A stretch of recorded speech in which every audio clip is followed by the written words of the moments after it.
Então, gente, o que eu estou prevendo aí como nosso trabalho hoje, né? Primeiro, eu quero abordar a função e objetivos do ensino de história na escola, né? A partir de uma problematização, né? Que é uma questão que surgiu e surge no meu grupo de pesquisa, surgiu em Bela Vista, surgiu em Bonito, né? É, Afinal, se nós sabemos alguns princípios e fundamentos sobre o ensino de história renovado, por que, que o ensino de história na sala de aula não muda?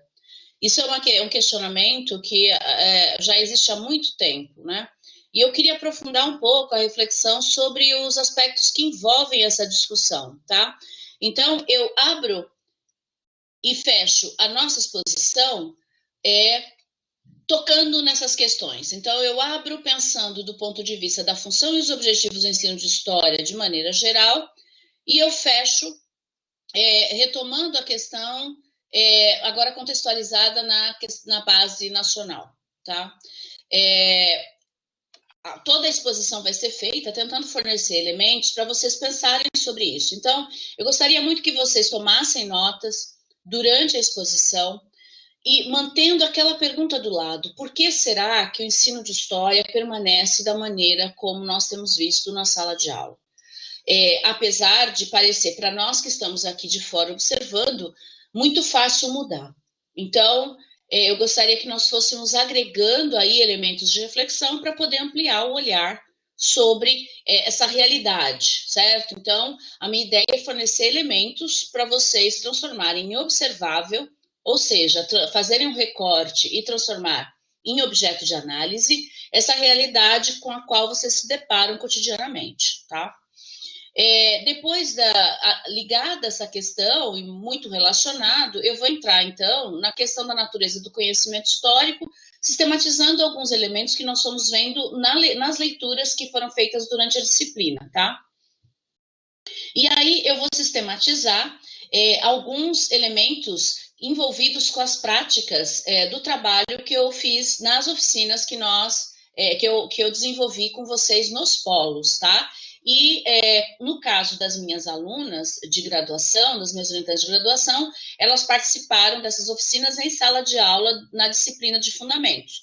No caso das minhas alunas de pós-graduação, elas não participaram, não tiveram nenhuma vivência com isso, então vai ficar uma reflexão aí meio mediada pela imaginação do que poderia ter sido isso que a gente chama aí de metodologia de ensino baseada na pesquisa, tá? E aí eu vou aprofundar, sistematizando isso que nós fizemos sábado, listando o que a gente chama hoje, a partir dessa perspectiva da metodologia de ensino baseada na pesquisa, de conteúdos do ensino de história, tá? E aí eu vou tocar, a partir de todo esse arsenal teórico, eu vou chegar nas propostas que a Marlene Carnelli faz e que a Cooper também faz para as crianças pequenas, né? Então, educação infantil e primeiro ao quinto ano, tá? E eu fecho aqui com um exercício de análise que eu proponho para vocês, que é mobilizar esses elementos referentes ao pensamento histórico e ao conhecimento histórico que nós discutimos anteriormente, e como que eles estão presentes na BNCC. Como é que esse documento curricular se apropria dessa discussão e que proposta que ele faz para o ensino de história hoje. E aí eu fecho essa exposição sobre a BNCC abordando um pouco os condicionantes que envolvem a formulação da base, tá ok? Que para muitos está se tornando referência aí de trabalho, tá? Então, agora eu vou compartilhar minha tela, porque vocês vão ver o material a partir do meu computador, tá? Porque aí eu consigo manter a animação dos slides, tá ok? Deixa eu só abrir aqui o slide, o primeiro, né? Deixa eu abrir o segundo também. Então, olha, eu vou compartilhar a tela aí.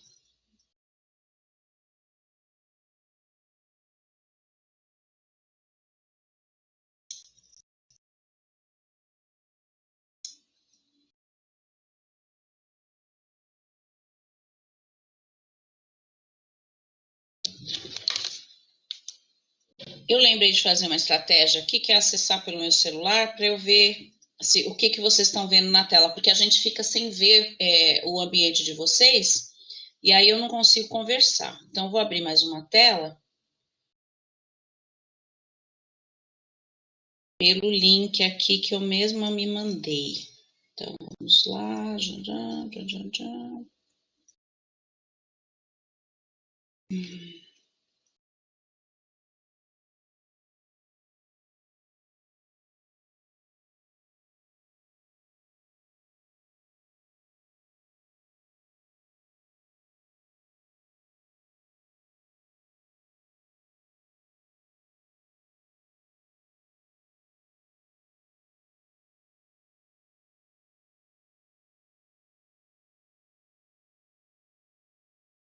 A gente entra com passaporte, né?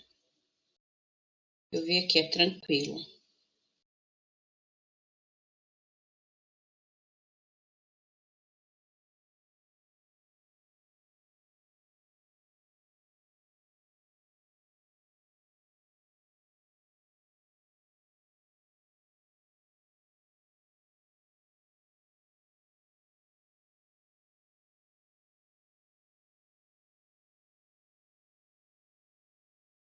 Ah, que legal. Eu não tinha tido essa ideia de ver o ambiente.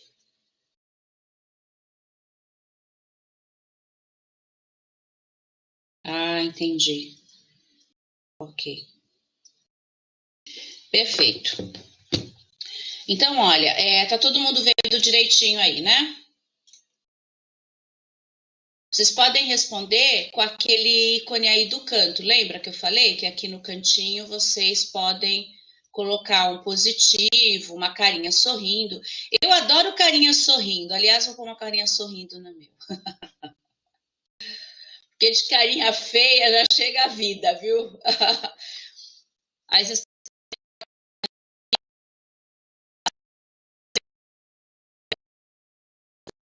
o aplauso, Dani, olha lá. Eba! Oba, todo mundo pondo carinha sorrindo aí do lado. Aí, quando vocês quiserem fazer pergunta, etc., né? Me dá um toque pelo, pelo bate-papo que eu volto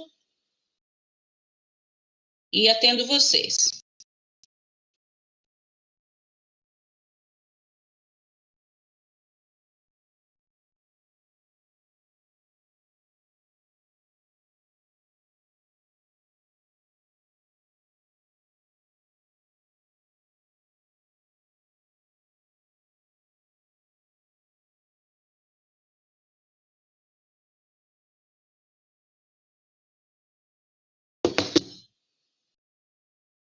Pronto.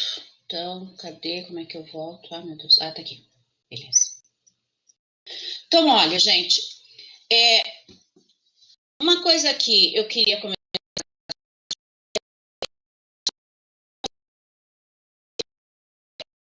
O pessoal do meu presencial, do Fundamentos, que eu estou dando aula agora, para participar dessa aula, porque ontem a gente discutiu algumas coisas relacionadas a isso, né? Que ensino de história tem sido proposto na escola, né?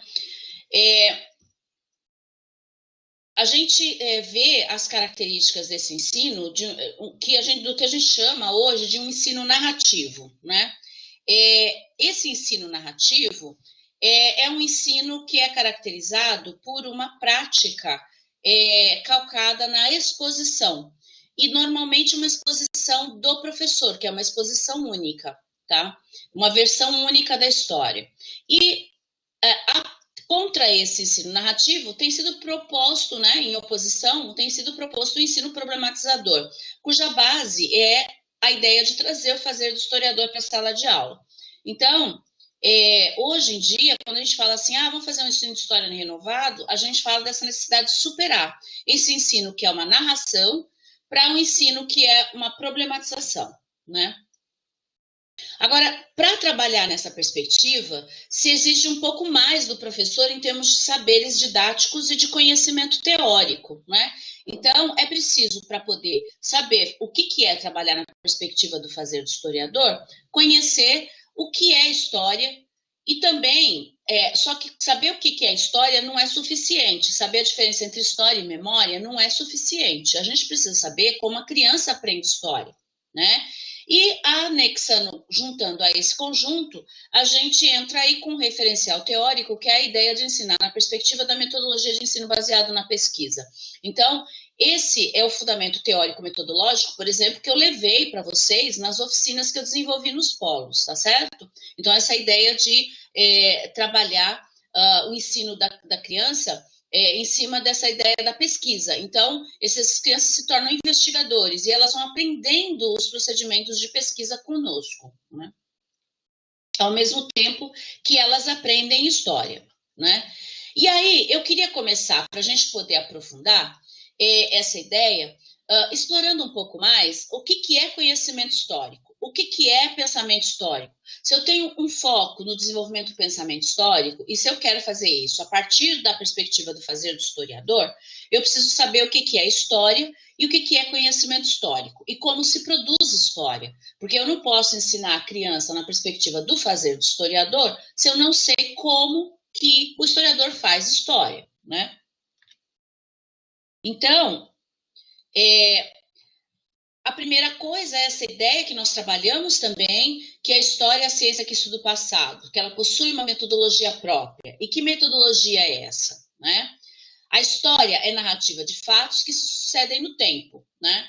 Na realidade, a gente tem uma história de vida, uma história de um país, uma história de um grupo e uma história de uma cidade, né?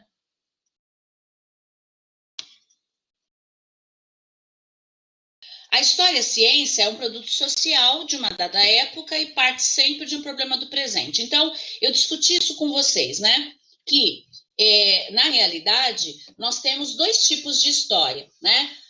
Com todas as turmas, eu cheguei a sistematizar isso. Uma história que é uma história vivida, que é aquela história que a gente conta, né? Então, todo mundo que fez a atividade comigo da linha do tempo teve a oportunidade de narrar acontecimentos da sua vida, teve a oportunidade de, num certo momento, com a sua dupla, ao ser entrevistado, contar algo da sua vida que foi especial, algo que marcou, não é? E depois, na roda, quando a gente abriu, também pode retomar essas memórias, né? Nós também conversamos que essa história vivida, ela pode vir na forma de uma narrativa, naquela perspectiva do Capitão Matos, por exemplo, que é um memorialista. Por quê? Porque ele não sistematiza aqueles documentos todos que ele consegue para fazer uma análise no sentido de explicar o porquê das coisas. Ele simplesmente apresenta como se aquela história fosse a única e a verdadeira, e os documentos ou os testemunhos comprovam que aquilo existiu.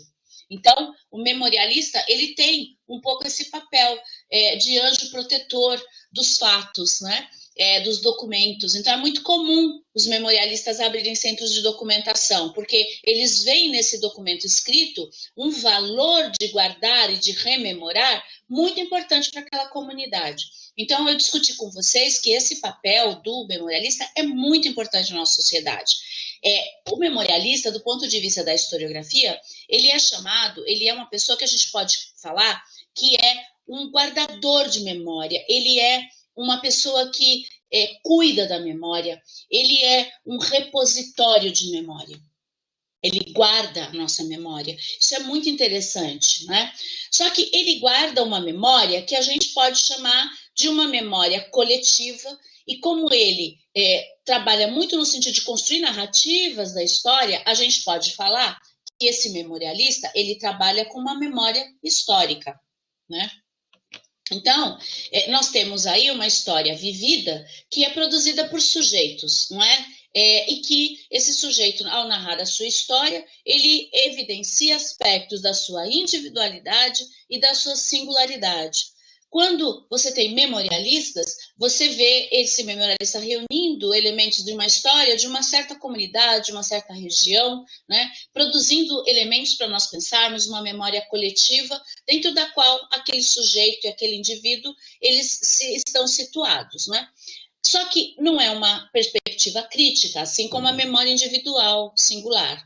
Então, nós dizemos que essas duas formas de memória compõem aquilo que nós chamamos de memória histórica, que é uma memória que circula pela sociedade e que diz para nós a história da nossa comunidade. tá? E que essa memória, ela é povoada por fatos que são recuperados, rememorados e repetidos ao longo das gerações por pessoas, né? Essa memória histórica, ela também é influenciada pela história refletida, que é aquela história produzida pelos historiadores.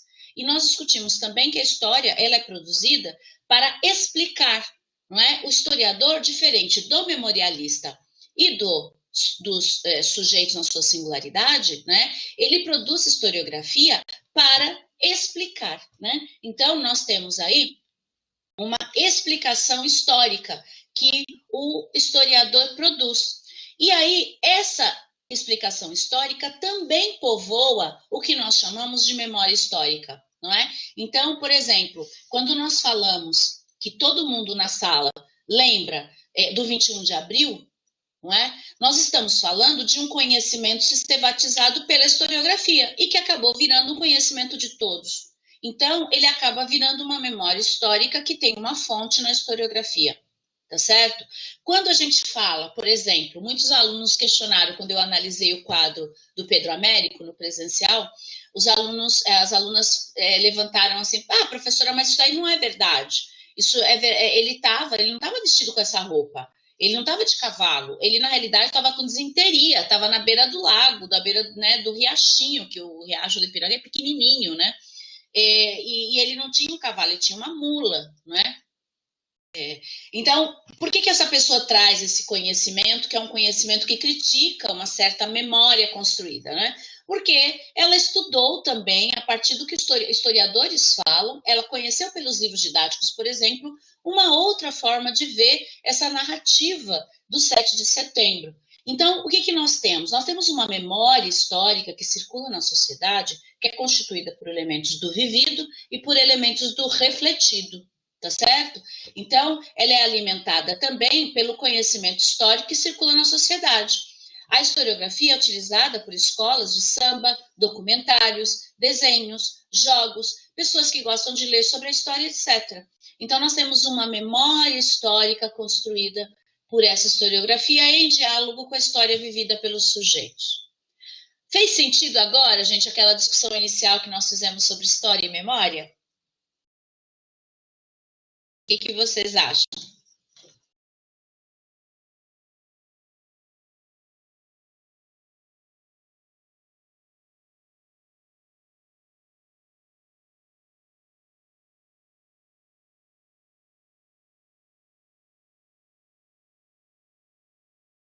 Pessoal, tem alguém aí?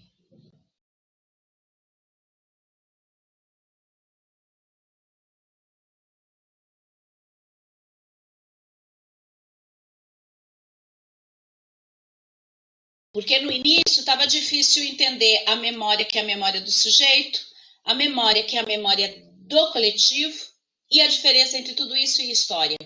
Então, vocês começaram a discutir, a gente começou a discutir essas peculiaridades, e agora eu cheguei numa síntese. Existe memória para todos. A memória, ela é fonte de estudo para a história, certo? Então, nós temos uma memória histórica, tá?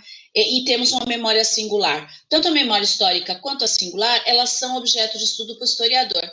Ao mesmo tempo, a história que o historiador produz intervém na memória, ela muda a memória histórica e muda memórias dos memorialistas e muda a memória dos sujeitos, não é?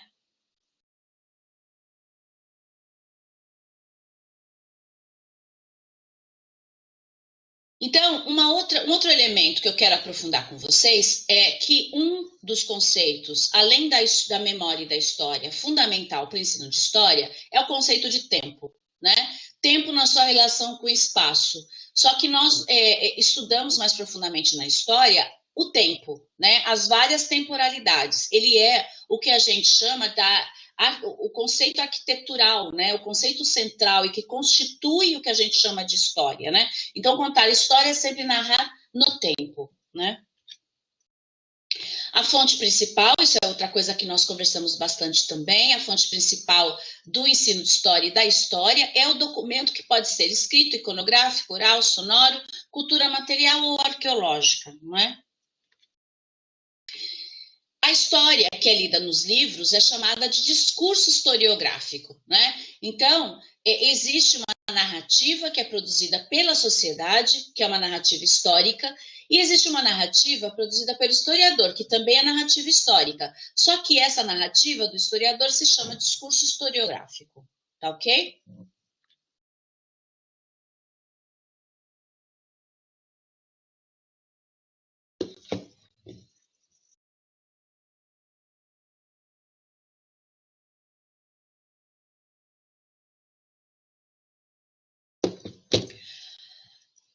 Por que historiográfico? Né? A própria palavra, escrito por historiador, historiográfico, né? Ou escrita da história, historiográfico, tá? Então, ele é produzido por um historiador, ele é baseado em fontes documentais e as informações são conseguidas a partir de uma metodologia específica da área.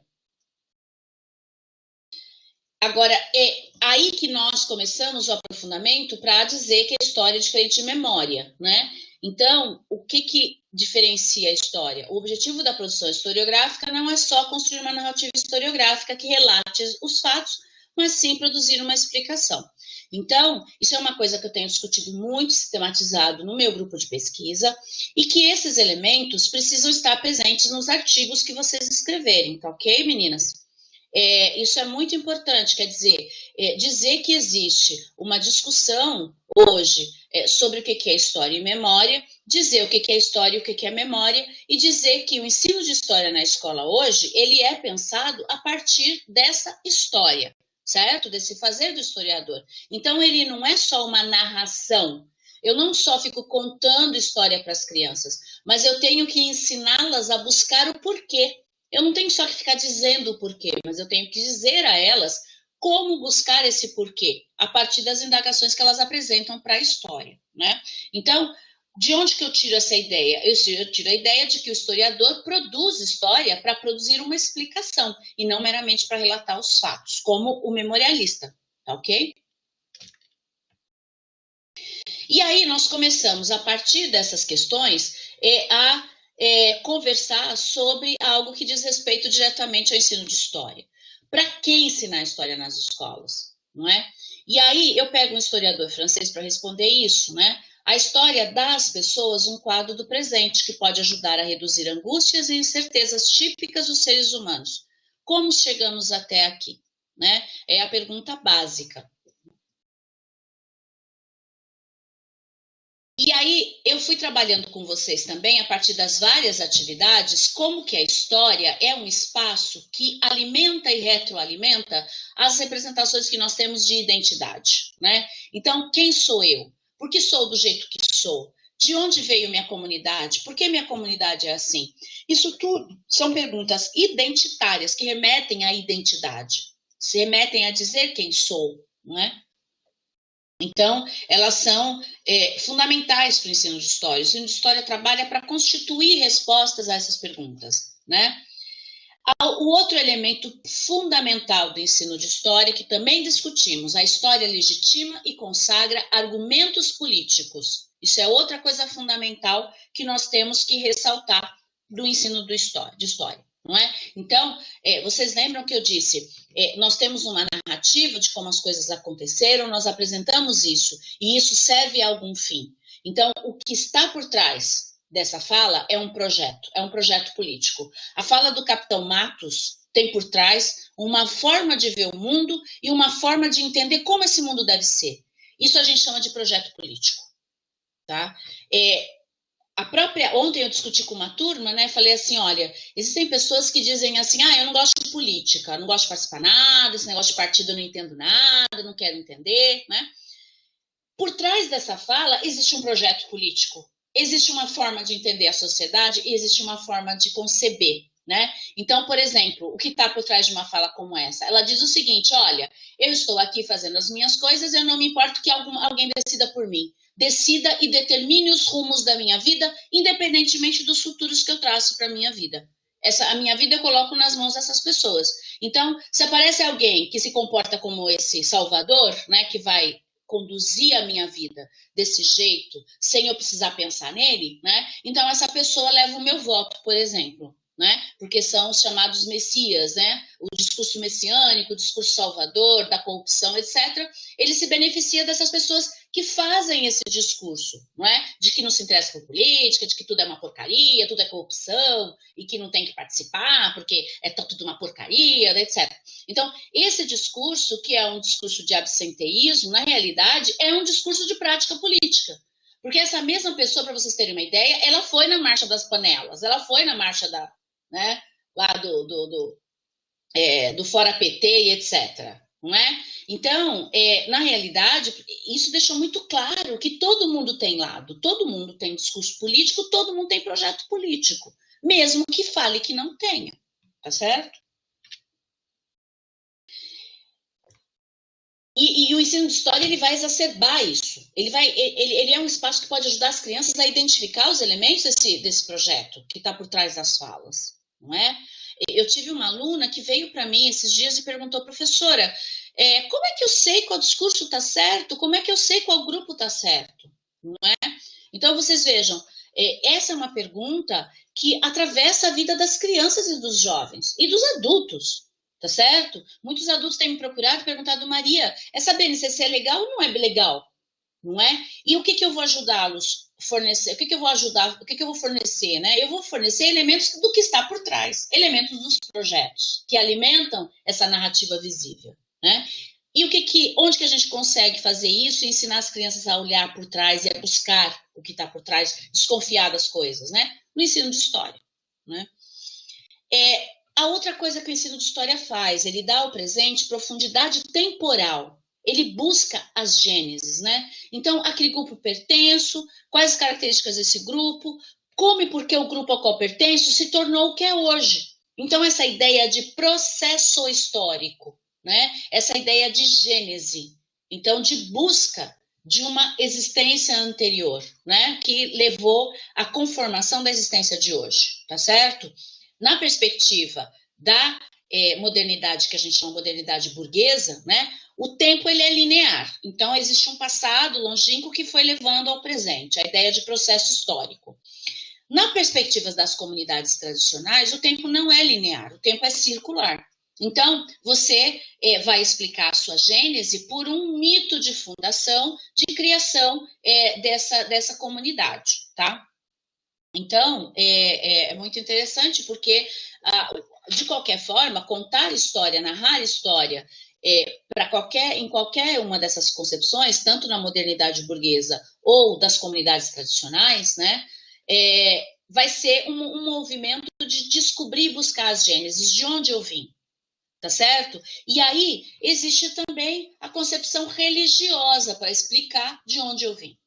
Tá certo? Que é outro tipo de discurso que explica de onde eu vim, tá certo?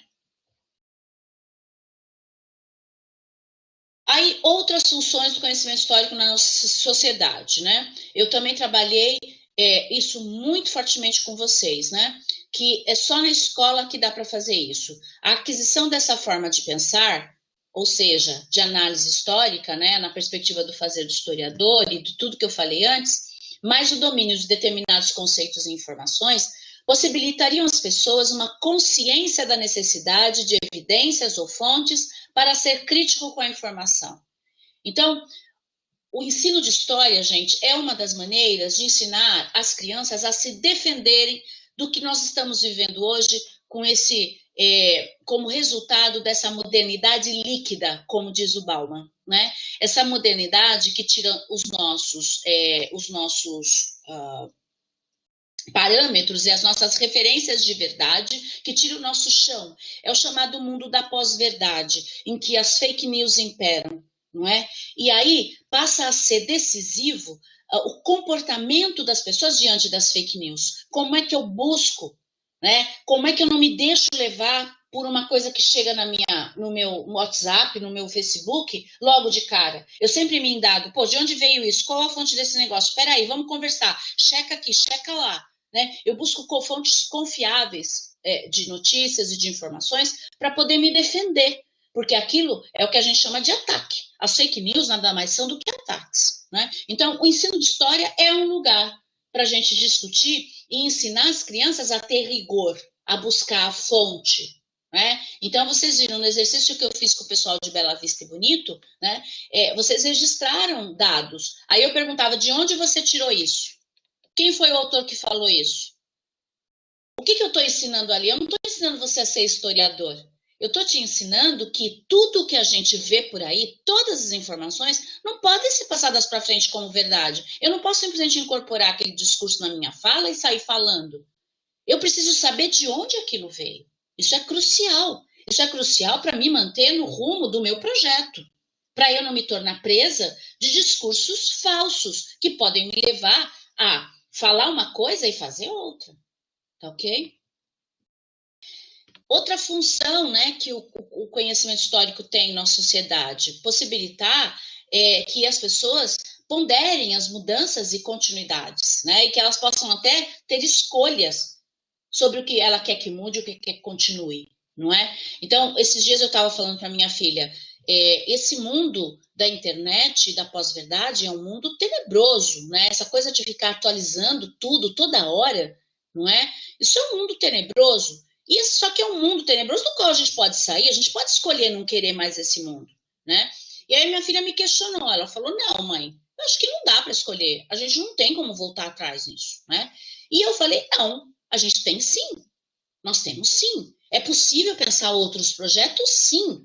Existem pessoas que pensam outras temporalidades. Existem pessoas que moram no interior do mato, longe de tecnologia. Existem pessoas que não têm tecnologia dentro de casa. Existem pessoas que mantêm o celular 2, 3 horas por dia. Existem pessoas que resistem às técnicas do computador. Então, existem outras formas de existir, sim. Agora, a consciência de que as mudanças e permanências podem ser escolhidas e que elas são fruto de projetos e que você é um sujeito, isso é o ensino de história que possibilita que você consiga escolher. Não é? A outra coisa que ele tem uma função importante é de possibilitar que as pessoas procurem explicações mais eficientes e que elas estruturem explicações intencionais e fundamentadas para os seus projetos na sociedade. Que elas não fiquem só no achismo, que elas escolham, que elas façam suas escolhas com mais fundamentação. Então, a ideia de que o ensino de história é o estudo do passado a partir de questões do presente, que ajuda a me ver melhor o presente, mas me ajuda fundamentalmente a projetar o meu futuro, a projetar o futuro de uma comunidade, não é? E aí exacerba uma coisa que tem sido muito atacada pelo governo atual, né? Que é o papel do conhecimento na sociedade. Que o conhecimento é uma coisa boa, o conhecimento é uma coisa, o conhecimento com rigor é uma coisa que precisa ser valorizada, não é? E todo esse ataque que nós temos sofrido, né, tem nos levado, e tudo o que a gente vem vivendo nos últimos 30 anos, tem nos levado a uma sensação de que conhecimento não é importante, estudar com rigor não é importante. O que eu quero é o meu diploma, me dá esse diploma que eu quero ganhar um pouquinho mais de dinheiro no meu salário, quero ganhar uns 100, 200 reais no meu salário a mais aí, e quero conseguir um emprego mais estável, isso é o que importa. O conhecimento com rigor não importa. O que eu quero é, eu tenho pressa, eu preciso me formar logo, eu não tenho tempo para ficar pensando. Então, cada vez mais a fugacidade dessa sociedade atual, essa ideia do tempo rápido, da modernidade líquida, né, que o Bauman fala, vai deixando as pessoas com uma relação com o conhecimento cada vez mais tênue, até que chega uma hora que ele desaparece. Então, eu recomendo vocês a lerem um livro agora nas férias, se vocês tiverem vontade, aí tiverem. É uma coisa assim bem interessante, porque vocês vão ver como tem muita relação com o que nós estamos vendo hoje, que se chama 1984, do George Orwell. Eu não sei se alguma de vocês já leu, né? Esse livro nos faz pensar muito sobre alguns aspectos do que nós estamos vivendo nesse mundo da pós-verdade e como que esse mundo, ele na realidade abre as portas para projetos autoritários e projetos fascistas e nazistas. E isso é muito perigoso, não é? A outra coisa que o ensino de história tem como função, né, desenvolver um certo nível de empatia com outros povos de outros tempos, não é? Outros tempos, outros lugares. Então, perceber que o passado não é melhor nem pior. As pessoas que viveram no passado, elas têm maneiras de se relacionar com as coisas que foram as maneiras possíveis para elas naquela hora, assim como é para a gente hoje. Então, essa capacidade de nos colocarmos no lugar do outro e tentar pensar do ponto de vista do outro, que é um nível de maturidade que a gente fala, o ensino de história pode possibilitar isso. Não é? A gente conhece muitos adultos que não têm essa capacidade de se colocar no lugar do outro, não é mesmo? Pensa sempre as coisas de maneira egocentrada. Então, o ensino de história pode possibilitar isso para as crianças. A outra coisa é que o ensino de história pode possibilitar a habilidade de formular perguntas históricas a partir do presente e o sentido da cronologia e do tempo em seus distintos níveis de duração. Isso eu vou explicar um pouquinho mais daqui a pouquinho.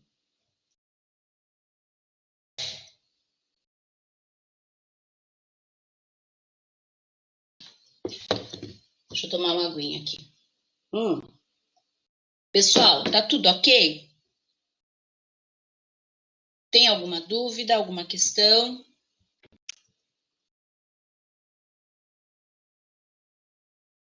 Ah, que legal, tem perguntas aqui. Espera aí. Oba. Então, vamos voltar lá. A Cristina Araújo, ela falou assim, a árvore genealógica tem um início e um fim? Curiosidade. Ah, que pergunta legal, Cris. Muito legal, né?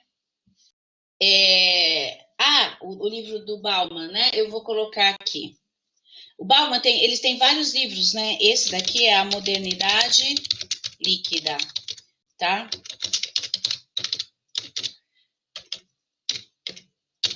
Ó, a gente tem também o outro dele, que é O Medo Líquido, tá? Tem um outro autor, gente, muito legal, que também discute essa questão, que é o Canclini. Porque ele vai falar dessa questão da identidade, como ela deixa de ser fixa e passa a ser móvel, né? Nesse contexto de pós-verdade, de mudança o tempo todo, nesse contexto de transformação permanente, nesse contexto que o Hartog, né, o Hartog, ele vai chamar de aceleração do tempo, que é o que a gente vive hoje. A gente teve uma aceleração tão grande, né, que o passado e o futuro não existem mais. A gente não tem mais essa perspectiva. A gente está vivendo só o presente, presente, presente. Você alarga o presente por conta dessa aceleração de tempo. É praticamente um movimento de sobrevivência o tempo todo, que não dá tempo mais de você visitar o passado, que não dá mais para estudar, e não dá tempo mais, você não conversa com mais ninguém porque não tem tempo, e não dá tempo de pensar no futuro. Então, você só fica vivendo o presente. Esse alargamento do presente é o que a gente vai chamar aí de um processo que o Hartog fala de alargamento do tempo, né? Eu preciso aqui, uma vez para mim. Eu baixei o encontro aqui no celular, faz ele funcionar para mim, tá? Tá tudo, põe aí nos que estão abertos, os programas abertos, tá tudo aí. Tá aqui, ó. Você tá saindo? Não. Então, o outro livro são os livros do Canclini, tá? O Canclini também é um cara interessante. Agora, a Cristina perguntou sobre a árvore genealógica, né? Se ela tem um começo e um fim. É muito legal essa ideia, tá? Olha só, a árvore genealógica, na realidade, é uma tentativa de nós nos constituirmos historicamente. Então, a ideia da árvore genealógica, ela é uma coisa ancestral, né, em que as pessoas, em diferentes culturas, elas têm maneiras de fazer essa árvore se presentificar. Então, existem etnias, por exemplo, na África, né, até hoje, inclusive, que quando a pessoa se apresenta, ela fala assim, eu sou filho de, neto de, bisneto de, tataraneto de, trineto de, e aí que nasceu, eu nasci, não é? Só aumentar o volume que você vai se ouvir, tá? Ah, tá bom, ótimo, obrigada, meu amor.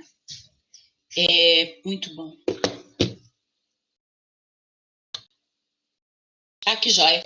Agora eu consegui abrir o MConf, eu tô vendo o que vocês veem aí na tela. Quer dizer, engraçado, o pessoal... Ah, tem uma abinha aqui dos slides, né? Ué, vocês estão vendo só o roteiro? Vocês não estão vendo a tela que eu estou projetando? Espera aí.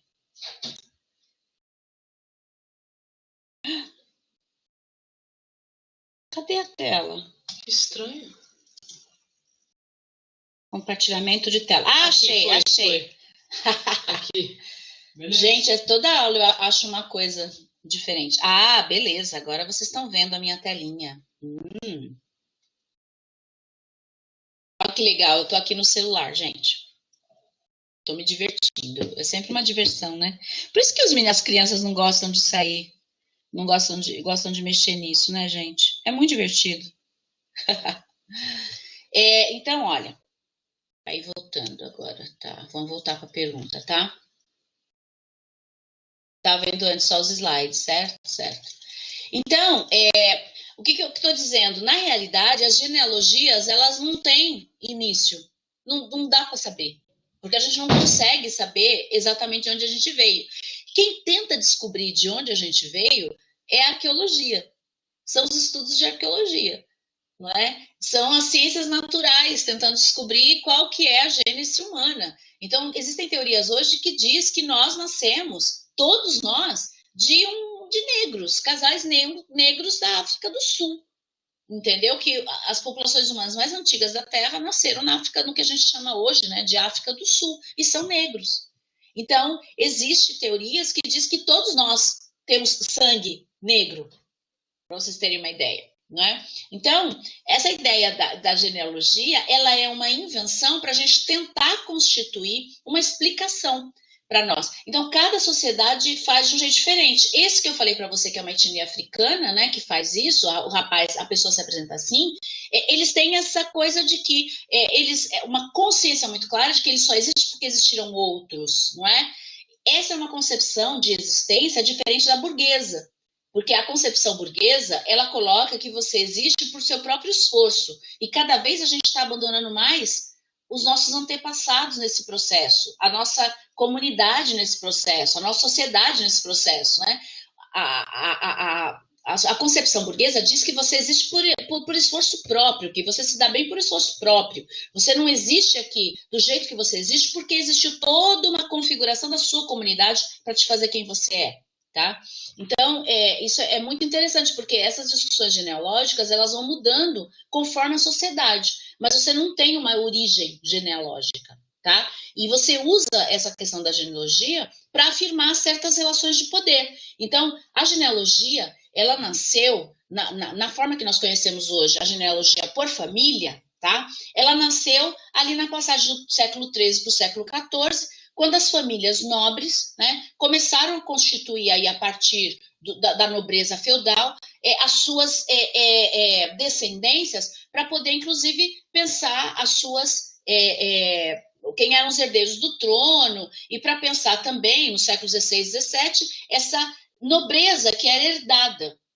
Né? Então, ela nasce como uma forma de reprodução de uma relação de poder, no caso da burguesia, no caso da modernidade burguesa. Tá? Agora, no caso das outras sociedades, outros grupos que pensam, né, as comunidades tradicionais, né, você vai ter a genealogia surgindo para explicar a sua descendência, explicar que você é filho de uma ancestralidade anterior, e alguns grupos essa ancestralidade chega no nascimento da própria terra, no nascimento da própria energia humana. Não é? É muito interessante.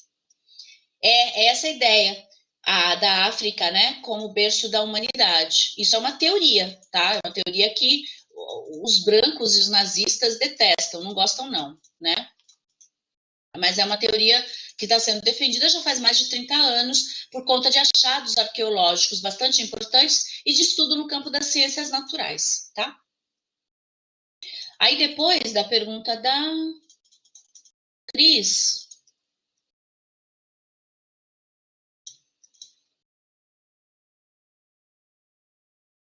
Isso, várias vertentes, blá, blá, tá? Por que as histórias orais não têm muito prestígio como a escrita? Porque isso é conteúdo da minha pesquisa, né? Ele é um dos fundamentos da minha tese de doutorado, tá? E eu recomendo a leitura do capítulo 1 desse livro do Olson, que o capítulo chama O Mundo... o livro é O Mundo no Papel, tá? Esse livro, ele vai explicar nesse capítulo 1 que o que nós temos? Nós temos aí a escrita sendo valorizada pela burguesia no século XVIII e XIX, na Europa.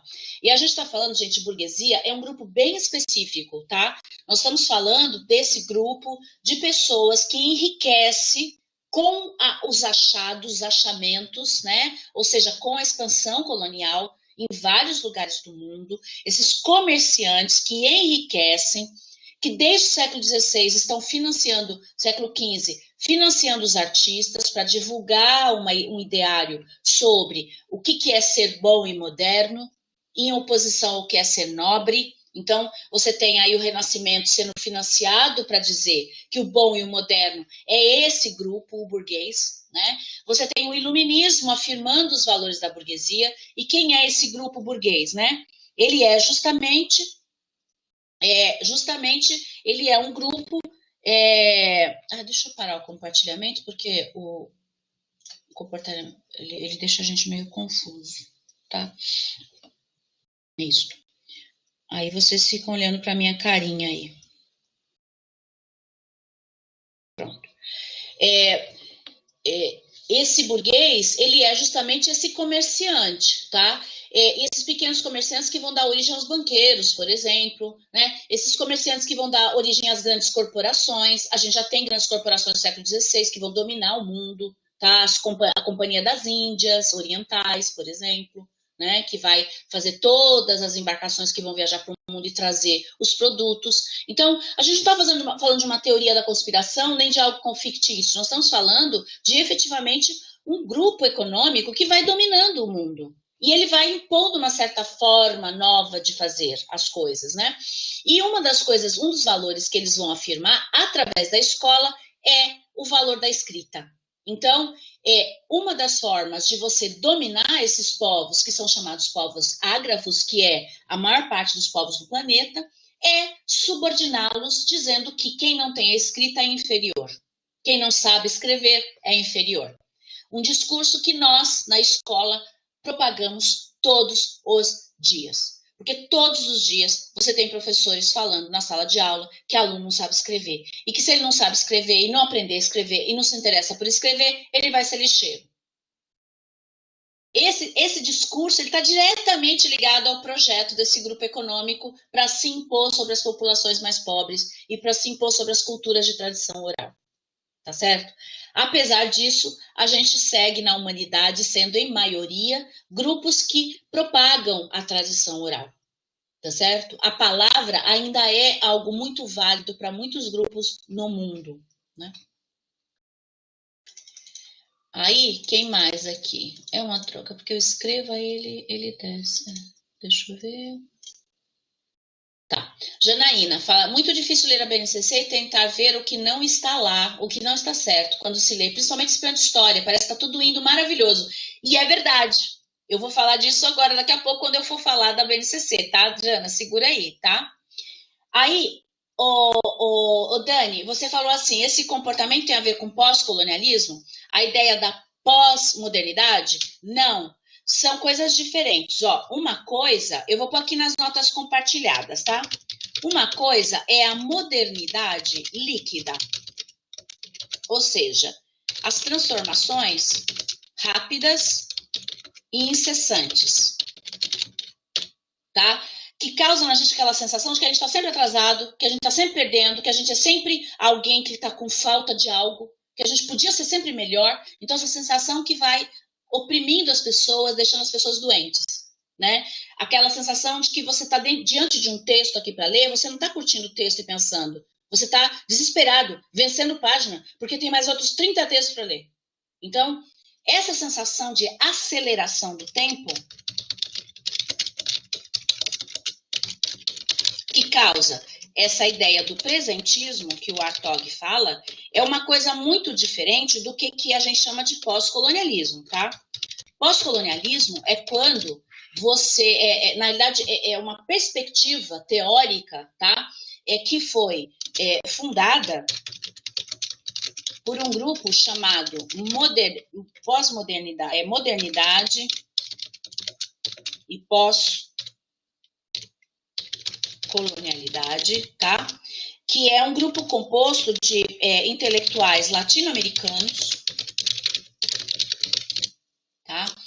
e é também está vinculado à ideia de pós-modernidade, que é no sentido que o Boaventura Souza Santos, que é um cara fantástico, coloca, né? Que é uma crítica à modernidade burguesa. Tá? O que é essa crítica? Crítica à razão instrumental. Então, essa ideia de que o único valor, o único que sabe a verdade, o único que pode enxergar a realidade é o homem racional na perspectiva da racionalidade do conhecimento científico, essa crença é uma crença que a modernidade criou, que os burgueses criaram, para desvalorizar, inclusive, a cultura oral e a cultura dos povos dominados, colonizados, tá? Então, essa crítica à modernidade burguesa é uma crítica à razão instrumental, ou seja, a crítica ao conhecimento científico que se diz verdadeiro, único, tá? É uma crítica ao sujeito universal, né? Então, a ideia de que você tem a essência do ser humano. Existe o ser humano, a mulher, o aluno, né? Quando a gente pensa assim, a gente pensa em tipos ideais, tá? A gente não está pensando na realidade, que é complexa e multifacetada, com tipos de pessoas muito diferentes. A gente está pensando numa coisa ideal. Então, essa ideia de um sujeito universal. Só que esse sujeito, dentro da história, da historiografia, né, ele assumiu uma cara. Ele é um homem branco, né, burguês, ele tem dinheiro, ele tem poder, ele ocupa os postos de poder. Ele não é uma mulher, certo? Ele não é uma classe popular, tá certo? Ah, isso é uma pergunta ótima. Nós vamos responder quando a gente estiver analisando a BNCC, tá, Dani? Repete para mim. Tem duas perguntas pendentes, a da Dani e a da Jana.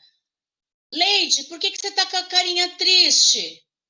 Leide, tá triste por quê? Tá triste porque eu tô falando da crítica ou tá triste com a aula? Então, a crítica ao sujeito universal, a esse homem branco poderoso, né, que é da classe dominante, né? Então, ao sujeito universal, você opõe, né, nessa crítica os sujeitos, né, multifacetados. Não é, Leide? Que bom que você está preocupada, porque se você está preocupada é porque você está se deslocando, saindo de um lugar que você não pensava nessas coisas, para um lugar agora que a gente chama para fora da Matrix. Vocês assistiram esse filme Matrix? Eu adoro, adoro. Porque ele faz uma referência à metáfora da Alice no País das Maravilhas. Quando a Alice sai daquele mundinho dela e entra na toca do coelho. E aí ela descobre que existe um outro mundo, né? É maravilhoso. Então, tanto Alice no País das Maravilhas quanto o Matrix, eu recomendo também, que são coisas legais. A gente se diverte e, ao mesmo tempo, pensa sobre a existência. Isso é que é a boa literatura e o bom cinema, né? E assim por diante, entendeu? Vamos fazer uma sessão de filme Matrix em casa. Agita aí, Leide, com o pessoal. Seria muito interessante, vocês iam gostar muito. O número 1, tá? Porque depois vai virando bandalheira, mas o resto, o número 1 é legal. Então, vocês entenderam? Entendeu a diferença, Dani, entre a questão da modernidade líquida e pós-colonialismo? São duas coisas diferentes, tá? Isso daqui, ó, o pós-colonialismo. Gente, está aparecendo para vocês esse caderninho aí de anotação? Onde que ele aparece no celular? Onde será que ele fica?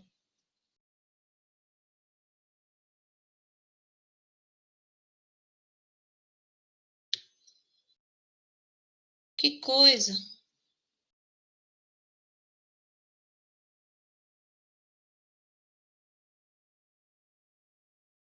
Alguém sabe onde? Canto inferior esquerdo pela minha tela. Canto inferior esquerdo. Hum,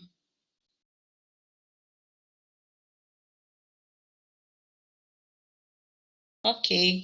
Todo mundo achou aí a anotação que eu estou fazendo, gente? Que eu estou fazendo uma anotação importante para vocês. Queria que vocês pegassem. Sim? Tá dando para ver aqui, ó, notas compartilhadas.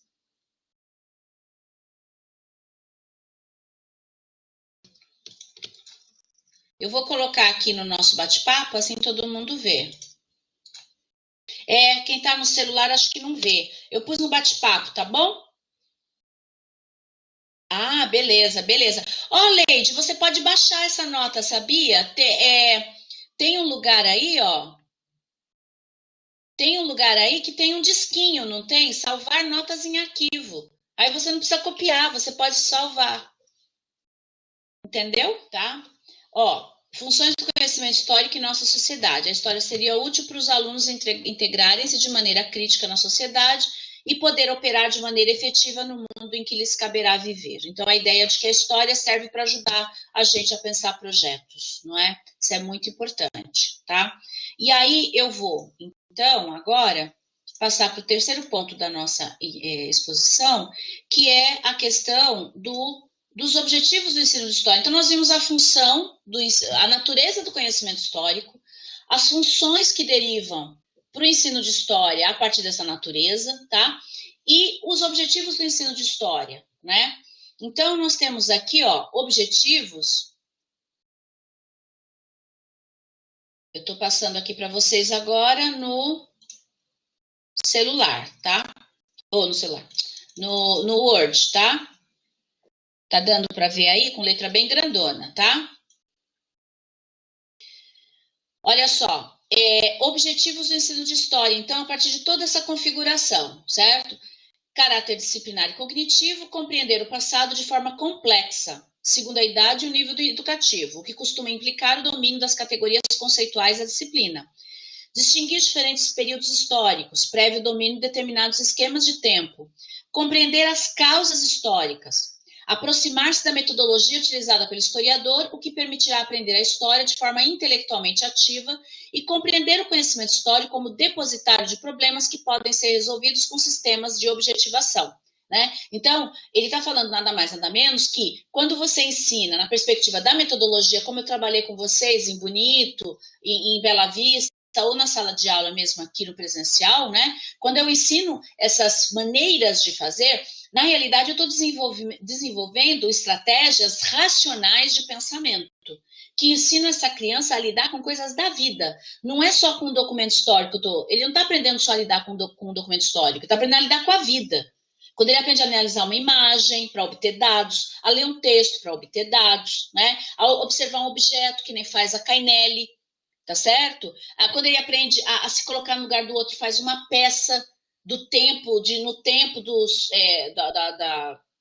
no tempo da chegada dos portugueses, ele faz o papel de um padre, né? Essa simulação leva a criança a se colocar no lugar do outro.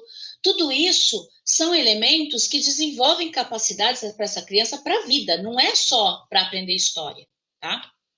Relacionar o passado com o presente e com o futuro, o que pressupõe uma importante vinculação com as ciências sociais, né? Outro objetivo, objetivos que se dirigem ao âmbito da socialização, mais concretamente ao das atitudes e ao terreno da identidade. Então, o ensino de história tem como objetivo promover a valorização positiva do passado, presente e futuro do próprio grupo social, local e nacional. Porque quando a gente valoriza essa história desse grupo, esse grupo se fortalece na sua existência. Então, ele fica mais imune aos processos de tentativa de destruição. É o caso dos indígenas, por exemplo, né?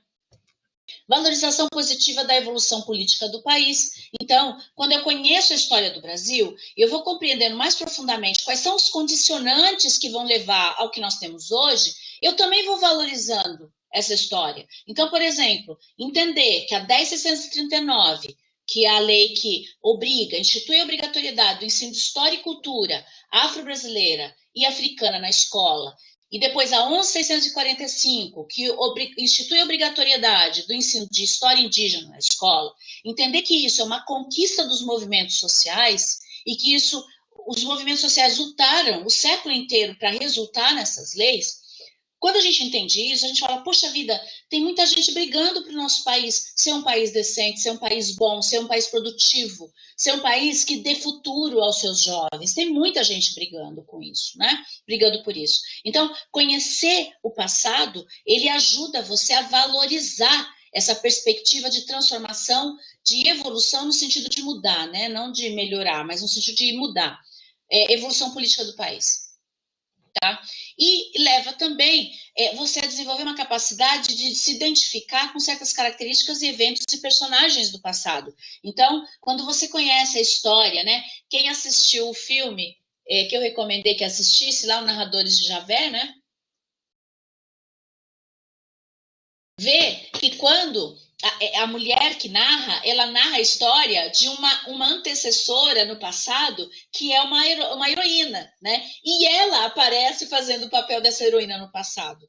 Então, se eu olho para o passado e vejo pessoas que eu consigo valorizar, entender o seu valor, eu me projeto nelas. Então, o passado é presente. Por isso que estudar para as passado está diretamente relacionado com a identidade e por isso que o passado é presente, né? Então, vocês veem, eu estou conduzindo essa discussão para sistematizar algumas questões, tá? Relacionadas à compreensão, para nós tentarmos compreender por que o ensino de história continua do jeito desse jeito que nós criticamos. Por que o ensino de história continua sempre do mesmo jeito, o ensino narrativo? Por que a gente não consegue evoluir nesse ensino de história, né? E aí, eu comecei com vocês falando assim, olha, existe esse ensino narrativo e existe essa proposta do ensino numa outra perspectiva, tá? Que é o ensino na perspectiva do fazer do historiador. Ele surge para combater esse ensino narrativo, tá certo? E aí eu fui falando para vocês que para poder superar essas práticas, nós teríamos que conhecer melhor o conhecimento histórico, né, a natureza do conhecimento histórico, e nós teríamos que recuperar os objetivos do ensino de história, né, e as funções dele, a partir dessa ideia da metodologia de ensino baseada na pesquisa, tá? E aí, como derivação dessa nova perspectiva, a gente tem conteúdos que nascem como proposta, tá? Para serem ensinados, tá? Que os conteúdos substantivos. Agora, que é a contextualização, eu não contextualizei para vocês de onde que surge essa proposta do fazer do historiador, tá? Que isso não é algo que assim surge de repente, não é? Na realidade, o que que nós temos, né?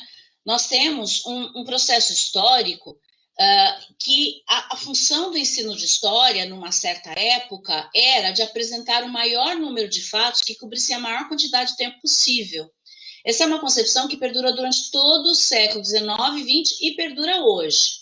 Desenvolver o sentimento de amor à pátria, de obediência à ordem estabelecida. Essa é uma função do ensino de história que surgiu no século XIX e que permanece até hoje, tá? Existe muita gente defendendo, né, explicitamente. Quando se defende a volta do regime militar, se está defendendo justamente a volta a esse sentimento de amor à pátria, de obediência à ordem estabelecida. Qual que é o foco do ensino nesse tipo de história, de ensino de história? São os fatos, as datas e os personagens, né? O foco do ensino passa a ser isso. Então, o ensino é narrativo e o tempo todo as pessoas ficam focando nisso. Ensina, expõe e o aluno repete, né? O que casa em termos de concepção de aprendizagem? O professor, quando ele trabalha dessa forma, ele acredita que aprender história é memorizar. Então, eu aprendo história, memorização é a estratégia fundamental e básica, tá? A metodologia para esse tipo de ensino é a leitura de exercícios, é a leitura e exercício de memorização. E o bom professor, nessa perspectiva, é aquele que explica bem, né? Então, a estratégia privilegiada é a aula expositiva.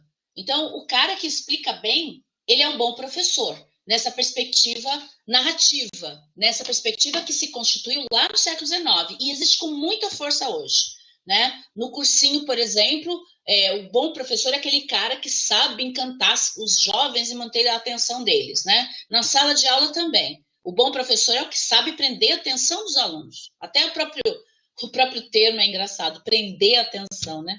É bem interessante. A partir da década de 80, esse ensino de história, nessa perspectiva, ele é fortemente questionado. Na realidade, ele já é questionado desde os anos 40, viu, gente? Mas ele ganha força mesmo para transformar em proposta curricular, para mudar os livros didáticos na década de 80, tá? É quando a gente vê um corte bem claro, tá? Na história da educação e na história do ensino de história, tá? E aí, esse ensino tradicional que perpassa todo o ensino de história durante muito tempo, né? Ele vai ser contraposto com um novo paradigma, agora no século XXI, da aprendizagem entendida como processo e não mais como memorização. Então, existe um sujeito que vai aprendendo e tem um processo de aprendizagem, tá? Paralelamente a esse ensino, surge a ideia do ensino por competências, tá? Que é outro projeto que está surgindo com essa ideia da aprendizagem entendida como processo. Essa ideia da aprendizagem entendida como processo, ela vem lá do século, da metade do século XX, a partir dos estudos piagetianos, tá? Na perspectiva da construção do conhecimento. Então, a gente vai ter influência muito forte aqui no Brasil e a gente vai consolidar um paradigma dessa ideia da aprendizagem entendida como processo. E esse ensino por competências vai se fixar e se juntar a essa ideia da aprendizagem entendida como processo, tá?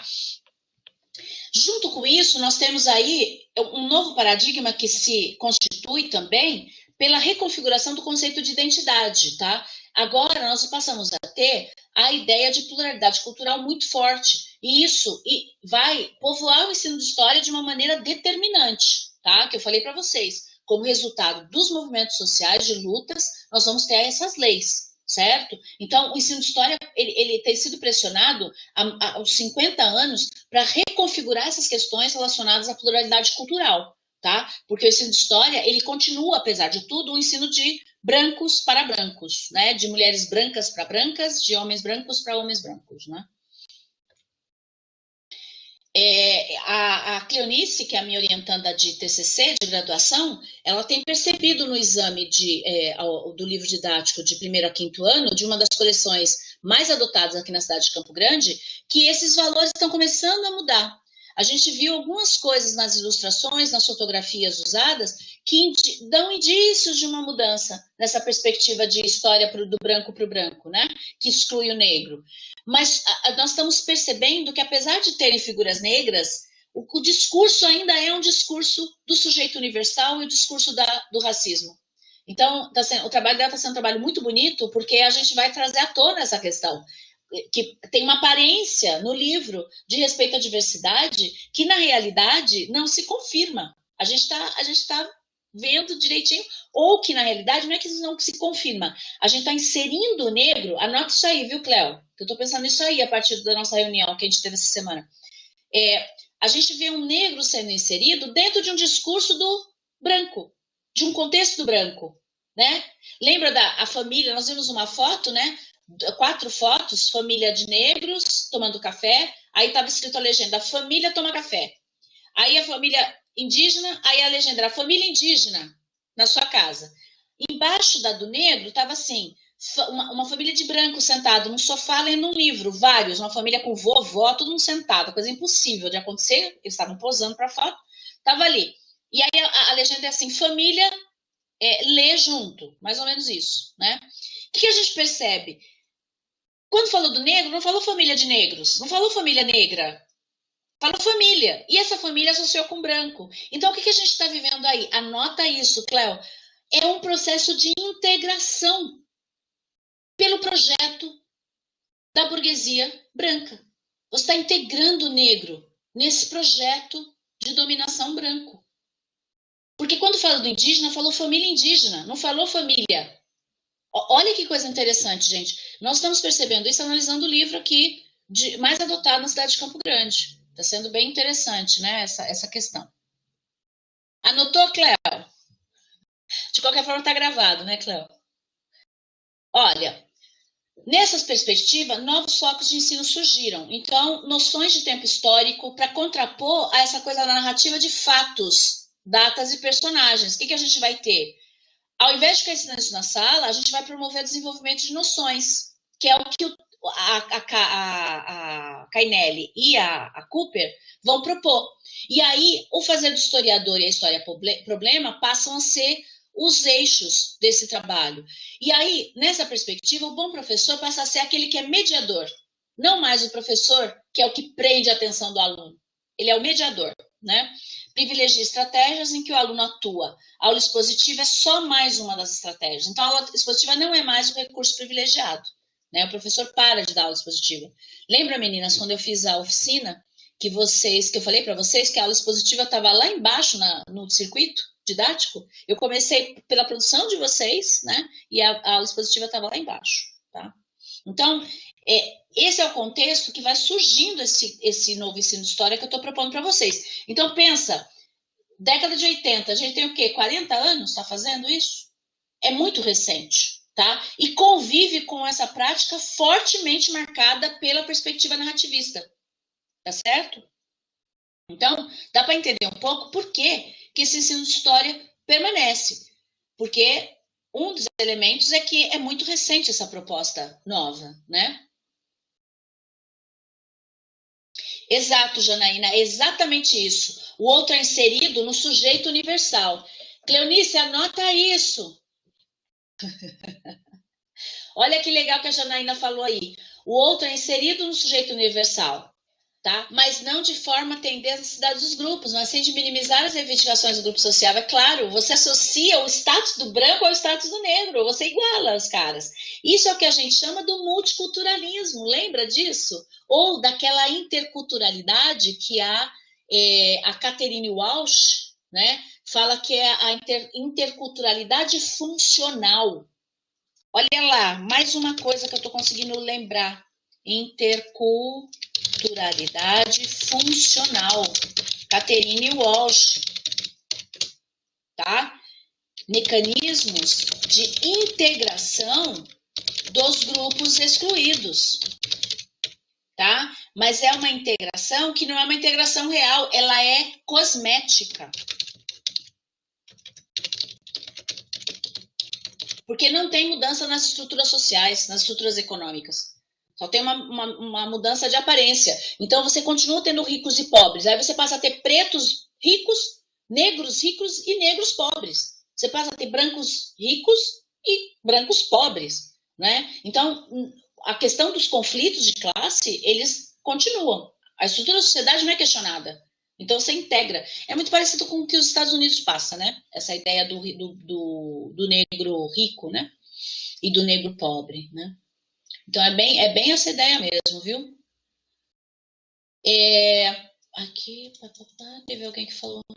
É necessário para incluir o negro estar escrita a palavra ou a foto já é uma representação? Na realidade, não é isso que está em questão, Dani. O que está em questão é como que você vai usando pequenas estratégias dentro do livro didático para ir transmitindo um discurso que é um discurso que não é crítico de verdade, que não está promovendo a integração e a transformação da sociedade efetivamente.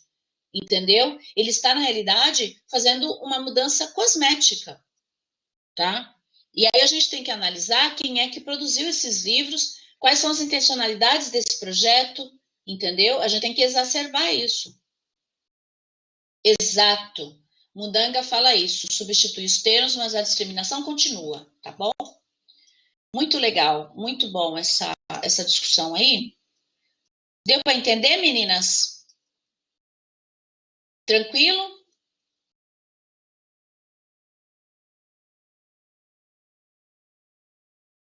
E olha, gente, mais um slide só para ver, né? O que a gente passa a ter no ensino de história desse tipo, que não é mais uma lista de fatos? A gente passa a ter agora, como elementos do planejamento, outras coisas. A gente vincula os fatos a elementos que desenvolvem esse pensamento histórico na perspectiva que nós falamos agora, do conhecimento histórico, né? Então, você passa a ter que entender categorias que você precisa mobilizar com essa criança e ensinar para ela a reconhecer. Então, categorias históricas de sujeito histórico, tempo histórico, fato histórico, né? Processo histórico, espaço, relações sociais, natureza, cultura, poder, trabalho social, política, economia, sociedade, fronteira, senhor escravo, guerra e paz, forças produtivas e condições de produção, né? Lembrando que as categorias não dizem nada sobre uma história concreta, ela passada, presente ou futura. Elas não transmitem uma realidade, elas só ajudam a gente a categorizar aspectos de um certo momento, né? Agora, junto com isso, o que eu ensino lá, que textos eu dou para ela conhecer a história da cidade, etc., né? Textos que ensinem sobre a história e associados com essa ideia de desenvolver as categorias, parecido com o que nós fizemos em sala de aula. Vocês viram que nós estudamos a história de bonito, mas nós estudamos buscando um porquê, nós estudamos buscando fontes, nós estudamos a partir de um problema de pesquisa, com questões de investigação, tá certo? E aí vocês foram descobrindo algumas coisas. Nós trabalhamos com a ideia de colonização, tá certo? Nós falamos de escravidão, nós falamos dessa ideia de descobrimento e invasão, nós falamos essa questão da colonização da fronteira, certo? Então, eu trabalhei com vocês alguns conceitos substantivos para construir algumas categorias históricas. Eu falei como que o bandeirante, por exemplo, é um sujeito histórico, tá? E que ele é visto numa certa época da história como herói. Mas quando a gente vai estudar a história, que a gente vai ver o que o bandeirante fez, na realidade, ele é um herói, é uma figura construída como herói num tempo muito posterior à existência dele. E essa categoria despreza que ele matou e, né, praticou genocídio de várias populações, escravizou os indígenas, etc., né? Então, o ensino de história ele passa a ser focado em desenvolver a noção de categorias históricas e ser focado nos conceitos substantivos, né? Esses são elementos de estruturação do planejamento. Só que não é só isso. Para a educação infantil, por exemplo, o foco não são esses conceitos substantivos, vai ser a categoria de tempo histórico. Quais são os elementos do pensamento histórico que apontam para o tempo histórico? E que aí eu vou trabalhar nisso para poder promover o desenvolvimento do pensamento histórico das crianças pequenas, tá? Permanência e mudança, semelhança e diferença, ruptura e continuidade, sucessão e simultaneidade, ritmo, níveis de duração e datação, ordenação, passado, presente e futuro, tá? Então, quando eu estou planejando lá, né, eu vou colocar na parte de conteúdos do meu planejamento isso daí. Quando eu vou trabalhar com as crianças, essas noções de permanência e mudança. Lembra que eu falei para vocês colocar 2 fotos do mesmo lugar em diferentes tempos, trabalhando permanência e mudança, né? Estou comparando a narrativa que o Capitão Matos faz sobre a Guerra do Paraguai e a narrativa que a Ana Esquinelo faz sobre a Guerra do Paraguai, eu estou trabalhando com semelhança e diferença, né? Eu estou trabalhando, quando eu vejo, por exemplo, que hoje em dia a gente ainda tem um governo muito parecido com o governo da década de 30, eu estou trabalhando com continuidade, né? Trabalhando com semelhança e diferença, né? Quando eu falo, olha, depois de Vargas a gente teve um outro governo, aí veio o golpe militar, aí depois veio as diretas, eu estou trabalhando com o quê? Sucessão, né? Aí eu falo, olha, na mesma época das diretas já aconteceram outros fatos históricos. Eu estou trabalhando com simultaneidade, né? Eu falo, olha, na mesma época que os fenícios existiram ali fazendo comércio no mar Mediterrâneo, a gente tem os romanos também fazendo e os gregos, né? Então, que eu estou trabalhando com simultaneidade, né? Então, se eu tenho essas categorias na cabeça, eu organizo o ensino desses fatos históricos de maneira a desenvolver essas competências, essas capacidades nas crianças, né? De pensar historicamente, né? E aí, os outros conceitos de segunda ordem, que são relacionados à produção do conhecimento histórico, tá? E que não são explicitamente ensinados para as crianças, são capacidades que vamos desenvolvendo nas crianças e jovens, né? A capacidade de se colocar no lugar do outro a partir do tempo, né? A empatia histórica, a evidência histórica, documento histórico e fonte histórica. Eu também vou ensinando para ele o que é isso a partir do momento que ele vai trabalhando com esses materiais em sala. Eu vou ensinando ele a imaginar historicamente, e a imaginação, ela tem que ter dados de realidade. Ela não pode ser uma imaginação, pousou um disco voador. Eu acho que, os egípcios vieram de um disco voador que pousou na Terra, né? Não dá para afirmar isso. Cadê as evidências disso? Tem que buscar, né? A imaginação, ela é limitada na história, ela é limitada pelos documentos, né? A noção de conhecimento histórico, então a produção do conhecimento pelo historiador, a explicação histórica, como é que ela é feita, todo conhecimento histórico é produzido para explicar algo, né? A narrativa histórica, que tem certas características, que o historiador escreve de um jeito, que é diferente do memorialista, né? Que é diferente de um relato que eu conto como pessoa, né? A outra coisa importante, que é um conceito de segunda ordem que a gente ensina, realidade perspectivada e multiperspectivada, pontos de vista. Então, sempre que eu trabalho com a narrativa de Campo Grande, da Fundação de Campo Grande, do ponto de vista do José Antônio Pereira, e quando eu contraponho isso com a narrativa da Fundação da Cidade, a partir da tia Eva, eu estou trabalhando com realidade multiperspectivada. Então, ela é vista de diferentes pontos de vista. Quando eu trabalho o ponto de vista da Ana Schiavelli sobre a Guerra do Paraguai e o ponto de vista de um outro historiador brasileiro sobre a Guerra do Paraguai, eu estou trabalhando também uma realidade multiperspectivada, tá certo? Os historiadores que divergem entre si, né? E a outra coisa é que o que pode causar um fato histórico não é um só motivador, um só elemento. Você pode ter vários fatores causando um fato histórico. Então, a ideia de multicausalidade, de complexidade multicausal, né? Então, o que levou os portugueses a chegar aqui em 1500? Então, são vários fatores, de ordem econômica, cultural, né, social, tá certo? Política, tá ok? Então, essa perspectiva de entender essa multicausalidade é uma coisa que está por trás do ensino que a gente faz. E se a gente não conhece que tem isso como elemento do pensamento histórico que precisa ser desenvolvido, a gente não planeja boas ações pensando em desenvolver essas capacidades na criança. Então, a ideia de ritmos e duração, depois vocês dão uma olhadinha, dão uma lidinha aqui, que eu quero acelerar um pouquinho por causa da hora, tá? Os diferentes ritmos, papá. Então, retomando aqui retomando aqui o percurso da aula, só para a gente não se perder.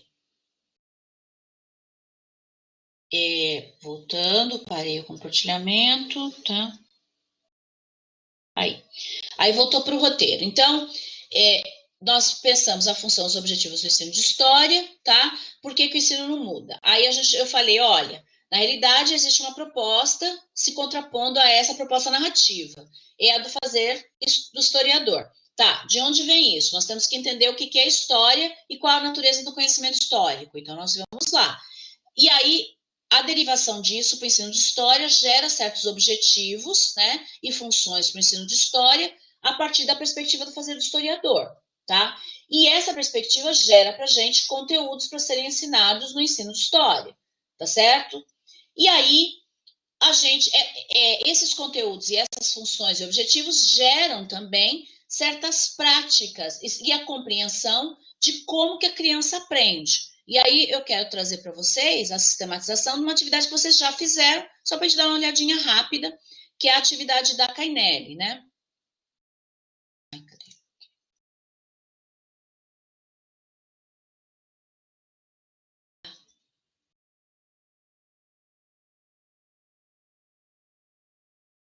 Então, eu mostrei para vocês lá na sala de aula, né, para todas vocês, as meninas que eu dei aula, que as crianças, elas têm certas capacidades aí, potencialidades, né, e os textos da Hilary Cooper e da Marlene Cainelli, além da síntese que eu fiz aí, eles ajudam a gente a perceber quais são essas capacidades, né? Então, já a partir dos 3 anos, é possível a gente desenvolver capacidades do pensamento histórico. As crianças são capazes de ordenar objetos em sequência temporal. As crianças de 4 anos são capazes de compreender o sentido da mudança, raciocinando sobre continuidade e mudanças ao longo do tempo. Então, se eu sei essas coisas, eu proponho uma aproximação da história para essas crianças que valorize o desenvolvimento dessa capacidade. Tá certo? Então, eu dou objetos para as crianças e peço para elas ordenarem o que veio, o que é mais antigo, o que é mais novo. E aí eu vou discutindo com elas por que esse é mais antigo, de onde você tirou isso, né? Ah, porque esse tem isso, isso e isso, e esse não tem, né? Então, esse tipo de atividade é muito interessante. Então, vocês vão observando, né? Se vocês forem vendo, essas capacidades de fazer as coisas, são capacidades relacionadas ao desenvolvimento do pensamento histórico. Tendo isso em vista, eu organizo os conteúdos que eu tenho que ensinar. Eu vou lá e seleciono as coisas da história para ensinar e vou organizar visando desenvolver isso na criança, tá? Por isso que o ensino não pode ser narrativo mais. Eu preciso montar situações que a criança investigue aquela história que eu quero ensinar e desenvolva essas capacidades aí que vocês estão vendo listadas, tá bom? E aí eu pus aqui uma sistematização das capacidades que as crianças têm a partir dos 6 anos até os 12, né? Do que elas vão sendo capazes de fazer, né? E aí a Marlene Cainelli, ela vai falando também no texto das noções que essas crianças podem desenvolver a partir do ensino, que é trabalhar na perspectiva da educação patrimonial, né? Que ela dá um objeto para a criança e a criança vai tentando entender o contexto daquele objeto, né? E na perspectiva da educação histórica, que é o que a Hilary Cooper também faz, né? Então, eu sistematizei aqui para vocês, olha, tá vendo? As características do pensamento que essas crianças são capazes de desenvolvendo e que a gente, com certas atividades do tipo daquela da Marlene Cainelli ou aquelas que a Hilary Cooper cita, né, desenvolvem na criança, desenvolvem a capacidade de pensar historicamente. Então, tudo isso que elas propõem está baseado em tudo que eu trabalhei até agora com vocês, que eu expus, tá? Eu só estou acelerando porque eu quero chegar agora na questão da BNCC, que eu acho que é a mais séria da nossa discussão aqui, porque eu não trabalhei com vocês, né? Essa questão curricular. E eu quero abordar com vocês isso, por quê? Porque vocês vão entender um pouco um dos mecanismos através do qual esse ensino narrativo permanece na sala de aula. Vocês vão entender por que esse ensino narrativo é tão poderoso, tá? Um deles, a gente já sabe que é o livro didático, tá? Que ele mantém certas maneiras de organizar a aula que são canônicas e que o professor imita. Então, primeiro capítulo começa com texto, depois vem as questões e depois corrige as questões. Aí passa para o próximo capítulo. O professor passa a organizar o circuito didático dele desse jeito, tá certo? Primeiro ele expõe, dá aula expositiva, depois ele pergunta, corrige e dá prova, tá? Então, a gente sabe que o livro didático é um espaço de perpetuação das práticas na perspectiva narrativa, como a gente estava criticando ali, tá? Agora, eu quero começar com vocês uma análise que é da BNCC, para vocês perceberem como é que na BNCC a gente vai ter a perpetuação desse ensino narrativo, tá? Só um minutinho, gente, para eu achar aqui, eu já projeto para vocês, só um instantinho. Tá? Categorias históricas. Então, a categoria e os conceitos. Quando eu tenho clareza disso, eu consigo estruturar boas situações de aula, tá?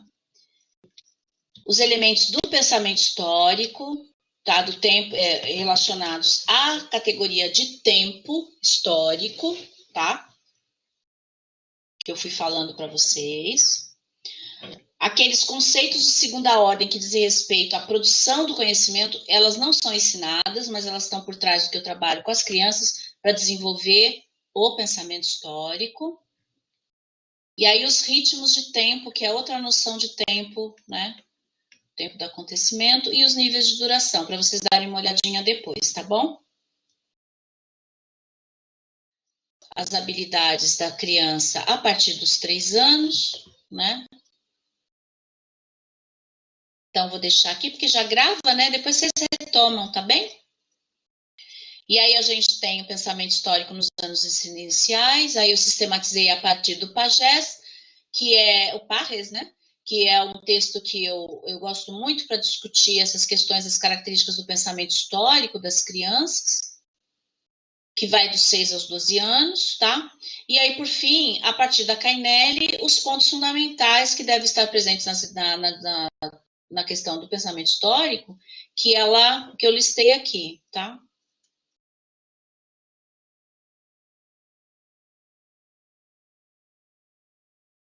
Tá certo? Esse texto todo mundo gosta muito, né? As alunas gostaram, todas gostaram, porque ela deixa muito claro o que é esses aspectos, né? O que foi, Cristina? Em dupla o quê? A leitura da Cainelli e da Cooper? Sim, atividade era em dupla, tá? Agora, eu quero começar com vocês a questão da BNCC, tá? Para finalizar aqui nosso último bloco, os 15 minutos que a gente tem aí, eu queria fechar falando da Base Nacional Comum Curricular e o ensino de história, tá? Eu quero apresentar o documento para vocês. Esse documento, ele é um documento que está em vigor, né? Vocês que vão trabalhar, entrar na escola agora, se formar, etc., o pessoal de Bonito e Bela Vista se forma daqui 2 anos, né? Já vai pegar as duas em vigor, tanto a da Educação Infantil Fundamental 1 e 2, quanto a do ensino médio, tá? E vão pegar também, talvez não pegue, só quem passar do ano de 2020 que vai pegar a reformulação do ensino superior também, promovido pela BNCC.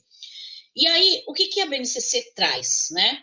Um primeiro aspecto que eu quero chamar a atenção é que ela coloca no documento que as competências, elas são expressão dos jeitos de aprendizagem e desenvolvimento. Os jeitos de aprendizagem e desenvolvimento, eles são princípios organizadores dos documentos curriculares a partir das diretrizes curriculares nacionais, educação básica. Um documento importantíssimo que todo educador tem que ler, tá? Porque lá, esse é um documento que resultou de debates ao longo de 20 anos por vários setores da sociedade. É um documento importantíssimo que muito das reformas atuais está passando por cima dele. É um documento que traz a ideia da educação como direito, incorporado a partir da Constituição, incorporado nas leis, diretrizes e bases, que é um princípio articulador das diretrizes curriculares nacionais e que, por lei, deveria ser fundamental dentro da Base Nacional Comum Curricular.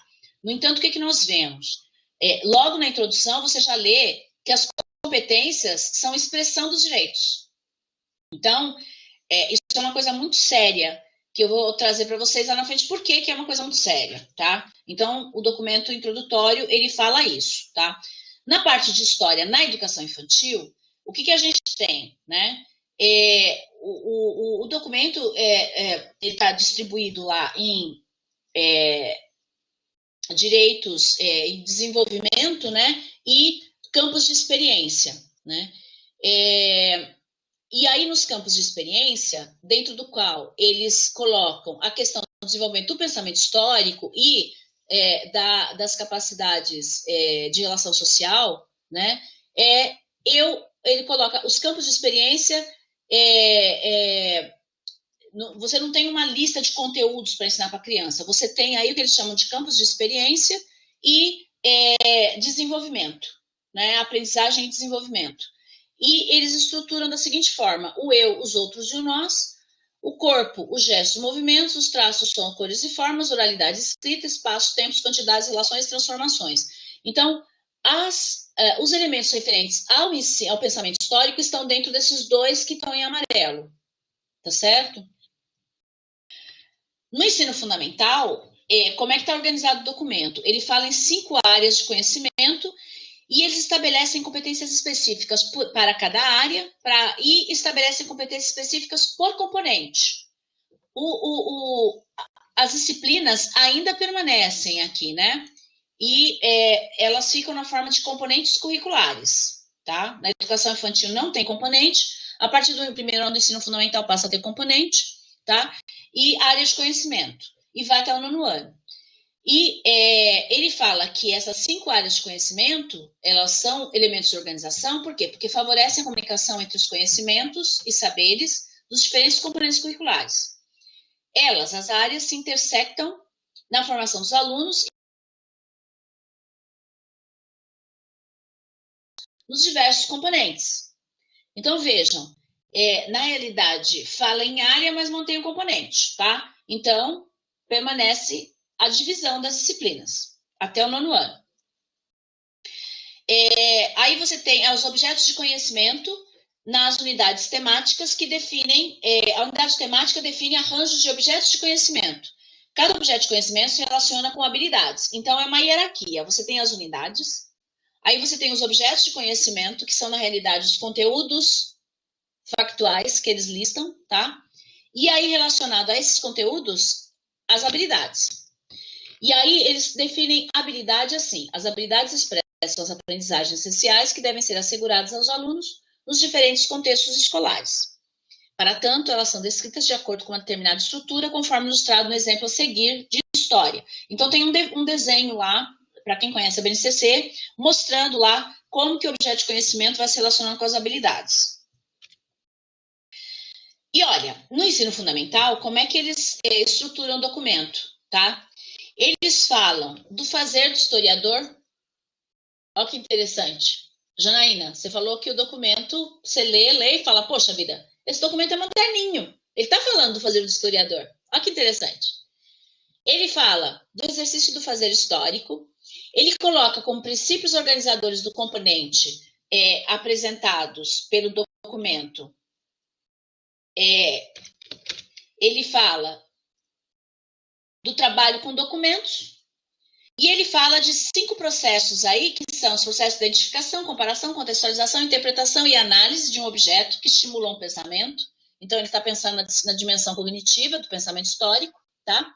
E ele fala de uma atitude historiadora. Vejam que interessante. O ensino fundamental coloca essa questão. E aí, ele vai... eu queria que vocês dessem uma lidinha aí para vocês verem que interessante. O que o documento fala, né? Que é importante você desenvolver na criança a capacidade de identificação. Então, olha, perguntar para a criança de que material é feito o objeto em questão, como é produzido, para que serve, quem o consome. Lembra disso, que a gente fez isso na aula e que a Cainelli faz no texto? Vocês lembram disso? Não parece que é modernoso?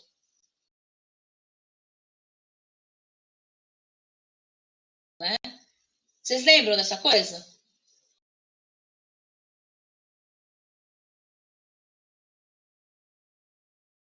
Ó, o pilão, por exemplo, serviu para preparar comida e posteriormente transformou-se em objeto de decoração. Que significados o pilão carrega, né? Que sociedade produziu? Quem utilizava ou utiliza? Qual era a sua utilidade na cozinha, né? Que novos significados são atribuídos? Por quê? E aí você fala, poxa vida, mas isso está dentro da perspectiva do ensino de história renovado, não está? Olha que interessante. É verdade. A comparação. Lembra que eu falei semelhança e diferença? Da gente trabalhar. Contextualização. Então, a contextualização é uma tarefa imprescindível para o conhecimento histórico, então trabalha com a ideia de conhecimento histórico, né? E não de narrativa, de uma história pronta, né? Interpretação, exercício de interpretar, é fundamental na formação do pensamento crítico, tá? Análise. Análise é uma habilidade bastante complexa, porque pressupõe problematizar a própria escrita da história e considerar que, apesar do esforço de organização de busca de sentido, trata-se de uma atividade em que algo sempre escapa. Então, a ideia de que a análise é algo determinado por uma pergunta, por um recorte, que o historiador faz isso e tem um ponto de vista, um problema de pesquisa, né, determinado para aquele problema. Né? E aí ele fala, né, de estimular a autonomia do pensamento. Olha que interessante, gente, não é tudo que a gente tem falado sobre ensino de história moderna?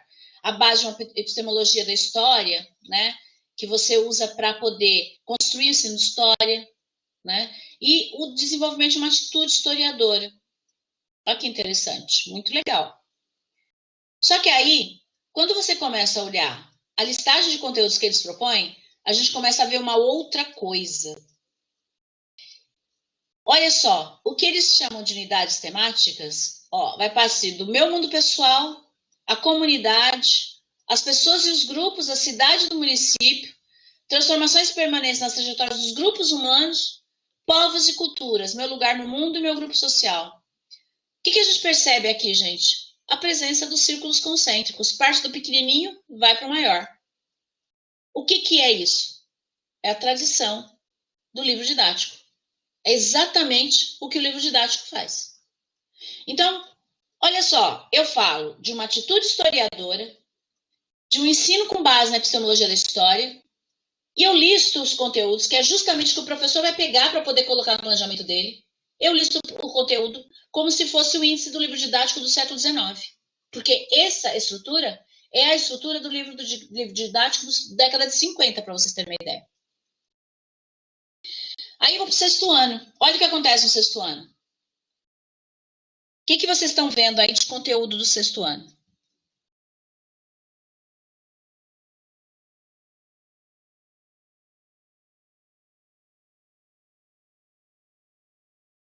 Vocês estão vendo aí o que eu projetei?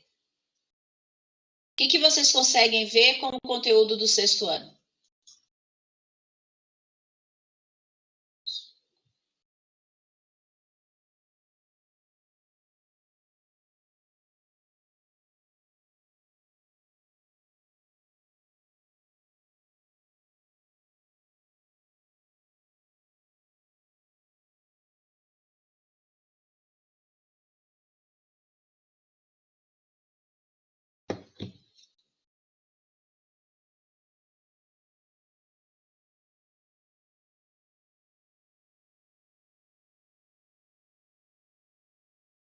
O que isso que está proposto aí tem de diferença do índice de livro didático que vocês conhecem?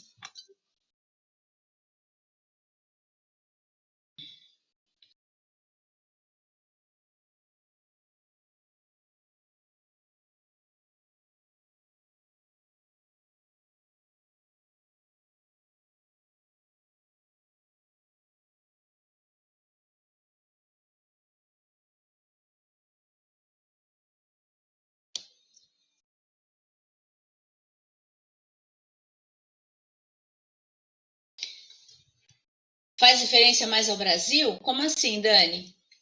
Ó, história, invenção do mundo clássico. O mundo clássico o que é? Na Antiguidade, Grécia e Roma? Depois, olha, o que a gente chama hoje, lá no livro didático? Antiga. Aqui, ó, medieval. Aqui, ó, moderna, antigo regime. E aqui, ó, contemporânea.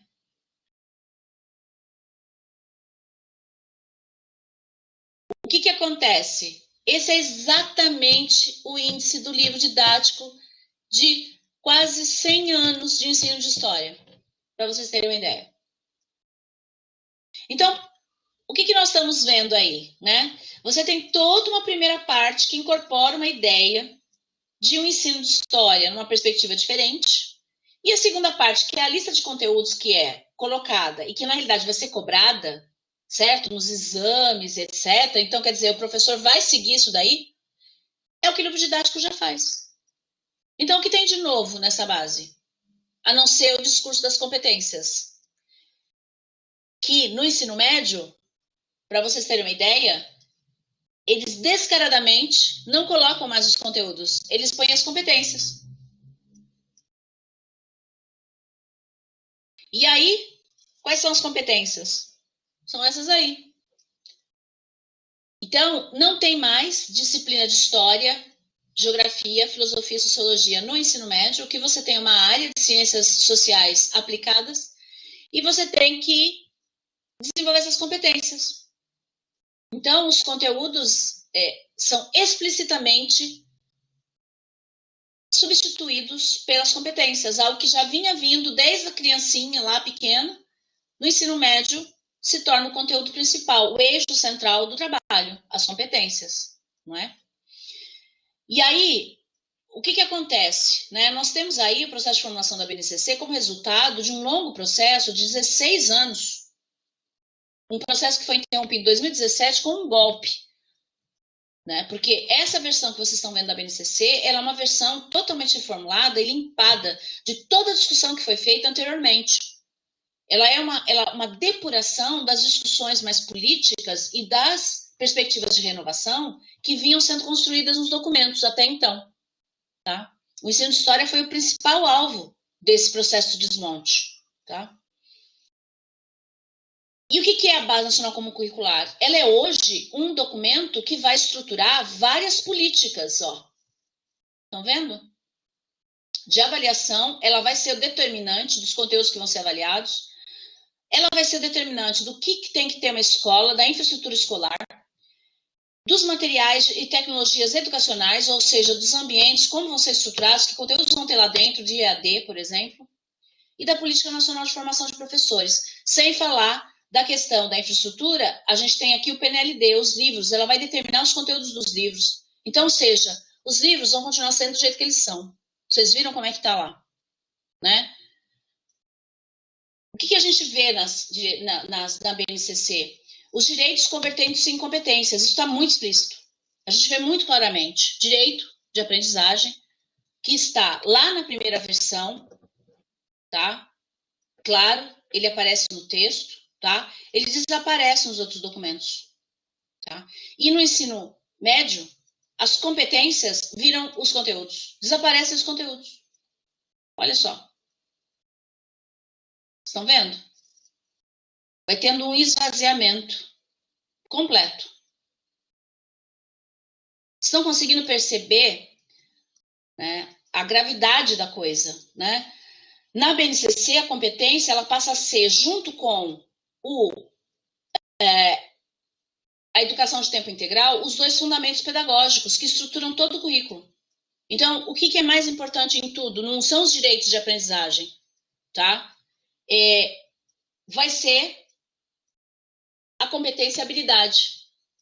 Isso vai ser o central. Né? Agora, o que é o ideário das competências? A competência é um ideário que surgiu, né, nos meios empresariais estadunidenses na década de 50. Tá certo? E se disseminou no mundo inteiro a partir da década de 90, a partir da teoria do toyotismo, ou seja, da perspectiva industrial japonesa de produção, que vai dar origem aos ISOs, para vocês terem uma ideia. ISO 9000, né? Essa teoria das competências vem daí, vem dessa linha empresarial de produção, associada à ideia de eficiência, de diminuição de custos, né? De você diminuir o custo pela eliminação das pessoas. Você elimina as pessoas para diminuir custo. Você gera desemprego. Tá? Esse ideário veio para a educação. A partir da década de 60, os Estados Unidos são os primeiros a criar o currículo por competências. Tá? A centralidade da discurso de competência é a eficiência e o lucro. É uma concepção pragmática, tá? De aversão à teoria, que não tem aplicabilidade. Tá dando para entender por que as pessoas gostam menos e estudam menos nas universidades hoje em dia? Cada vez vem menos, né? E é uma marca das reformas curriculares. É uma teoria associada à teoria do capital humano, a educação como uma prática capaz de converter o conhecimento e a formação humana em capital, que é o que a gente vive hoje, né?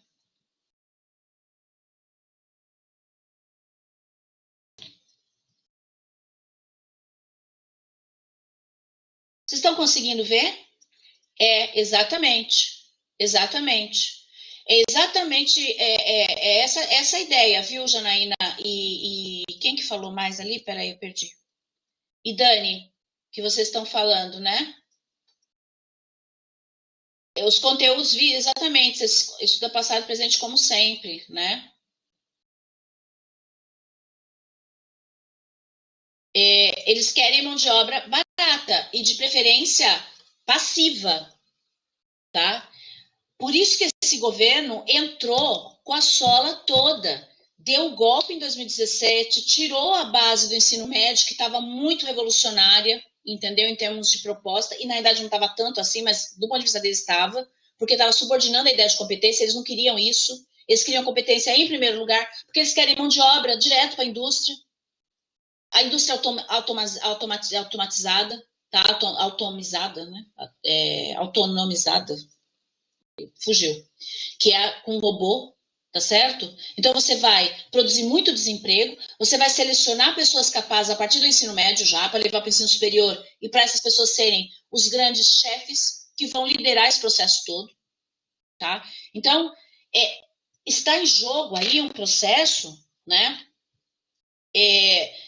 de instalação de um modelo gerencial empresarial implantado no campo educacional nas escolas e universidades. A gente já está vivendo isso na universidade. A competição por bolsas, os melhores projetos, os professores mais pontuados, tá? Então você cria uma seleção dentro da própria universidade. Os mais competentes e os incompetentes, os que têm mais pontos e têm menos pontos. Então você cria concorrência. Por quê? Porque esse é o discurso que diz o seguinte: quanto mais concorrência, melhor.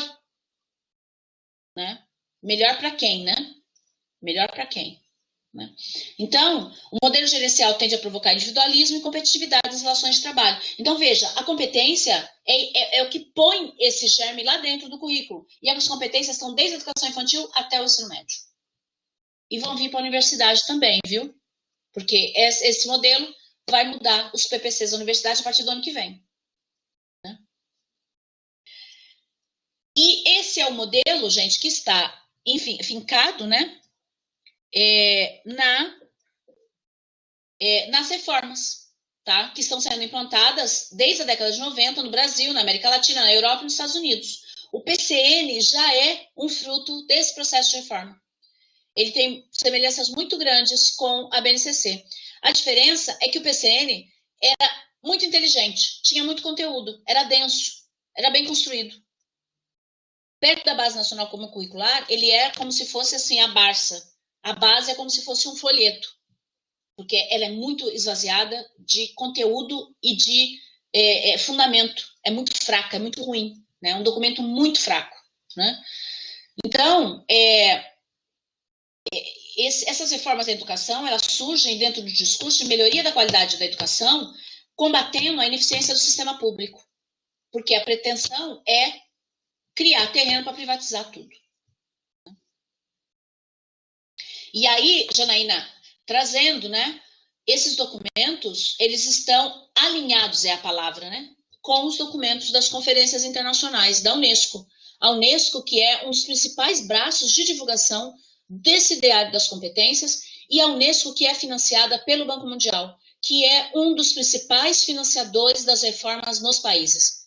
O Banco Mundial acabou de emprestar 250 milhões de dólares no Brasil para implantar a reforma do ensino médio. Existem professores nas redes recebendo bolsas para poder ajudar na implantação do ensino médio. Esse professor está sendo pago pelo Banco Mundial para implantar essa reforma nesses moldes que vocês estão vendo aí. Tá certo?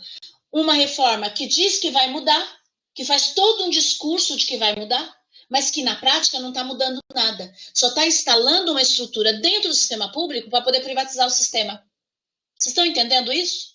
Mantém o ensino esvaziado, ele continua sendo esse ensino tradicional que vocês estão vendo na sala de aula, e vai continuar sendo por muito tempo, porque a estrutura toda foi montada para manter ele assim, tá? Com o discurso de que está mudando. E aí você vem com o discurso de que está mudando, você não dá estrutura para mudar, e você pega e culpa o professor. Se culpa o professor é porque ele é ineficiente, pô, ele tem concurso, ele é estável, não dá para mandar embora. Vamos acabar com o concurso. Certo? Vamos premiar o professor que trabalha. Vocês estão entendendo a perversidade da coisa? Tá? Então é isso, gente. Eu fechei, né? Consegui trazer, desculpa trazer 10 minutinhos, é por causa daquele começo lá que eu acabei me embananando, né? Exatamente, é bem essa a ideia, Dani, né?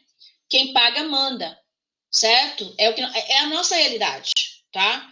E o que está acontecendo? Os investidores que têm investido no Brasil ao longo das décadas, tá, gente? Eles querem lucro.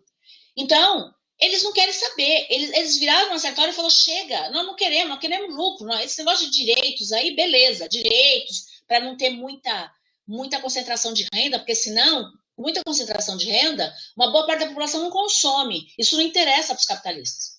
O que acontece? Você vai, então, manter os direitos, tá? Mas tudo numa perspectiva cosmética, para evitar conflito social. Você não quer mudar a sociedade de verdade, tá? Você não quer que as pessoas mais pobres de verdade tenham muito dinheiro, porque senão você muda a conformação das relações de poder aí. Esse cara começa a ter direito, acesso à educação, acesso à saúde, ele vai ficar inteligente, ele vai começar a querer tirar o poder de mim. Então, não. Então, vamos acabar com essa palhaçada. Então, vem o golpe em 2017 e tudo que vocês estão assistindo hoje não é nada mais, nada menos do que a continuidade de um projeto que já está instalado no Brasil desde a década de 80. Tá? Então, nós estamos vendo o coroamento disso. A BNCC, ela traz isso para a gente explicitamente. A gente olha para ela e fala, meu Deus, um texto pobre, vazio, que só diz de maneira cosmética coisas que para convencer você de que está inovando, e não está inovando coisa nenhuma, porque quando você vê a listagem de conteúdos, é uma coisa absurda que está sendo proposta lá, né? Você acaba com os componentes curriculares no ensino médio, a história desaparece, a geografia desaparece, a sociologia, a filosofia, e você põe conteúdos genéricos que vão mais para uma tendência moralizante do que para uma tendência crítica. Então, a coisa é muito grave, né? Exato, né? O conhecimento deveria nos tornar mais poderosos, mas esse conhecimento tem sido apropriado por um grupo, e esse grupo quer continuar mantendo esse acesso, tá certo? E aí, ele vai usar todas as armas, inclusive as pessoas que defendem que o conhecimento não tem que disseminar mesmo, né? Que as pessoas têm que continuar burras, e ele fala isso explicitamente, que é o caso do Bolsonaro agora. Não é verdade? Ele quer acabar com a universidade, porque a universidade tem crítica. Ele quer transformar a universidade pública numa universidade particular, daquelas da Conchichina da Serra, que não ensina nada para ninguém, e que só dá o diploma. Tá certo? Então, é por isso que nós estamos sendo atacados. E vamos ser mais, viu? Vamos ser mais. Tá certo? Agora, uma coisa é certa, gente. Conhecimento ninguém tira da gente. Tá certo? Então, o ensino de história é o espaço em que nós vamos ensinando essas crianças a enxergarem essas coisas. Da mesma forma que agora eu fui possibilitando que vocês enxergassem na BNCC alguns aspectos, né? A partir da crítica do documento, tá? Eu fui ensinando vocês a fazer a crítica. É isso que vocês têm que ensinar as crianças pequenas. Você tem que parar com essa história narrativa na escola. Uma história que seja mais oficina, como eu fiz com vocês lá na sala de aula. Tá certo? Que a criança aprenda a perguntar, aprenda a investigar, aprenda a buscar informação, para que ela não se torne presa desses projetos megalomaníacos e loucos, desses fascistas que nós temos no governo hoje. Tá certo? Então, é isso que eu queria colocar para vocês, tá bom? E eu espero que vocês tenham entendido, que tenha feito sentido, né? Por que as práticas de ensino permanecem do jeito que estão hoje, tá? Isso atende a interesses e ainda vão continuar atendendo por muito tempo. Vai demorar muito para mudar, porque eles estão tentando desmobilizar quem está batalhando para que isso mude. Então, a tendência a permanecer essas práticas na escola é muito grande, tá certo? Mas olha, gente, eu sou uma pessoa que tem esperança, sempre tive. Porque a partir do momento que você perde esperança, você não pode mais ser professor, tá? Eu acredito nos meus alunos, eu acredito no poder do conhecimento, tá? E eu acredito que é possível mudar, sim, tá? De grão em grão, de formiga, trabalho de formiga, todos os dias, tá certo? E eu acredito que o ensino de história, para mim, é o lugar onde eu promovo essa transformação. Com pequenas coisas, não é grande coisas não, são grandes coisas não.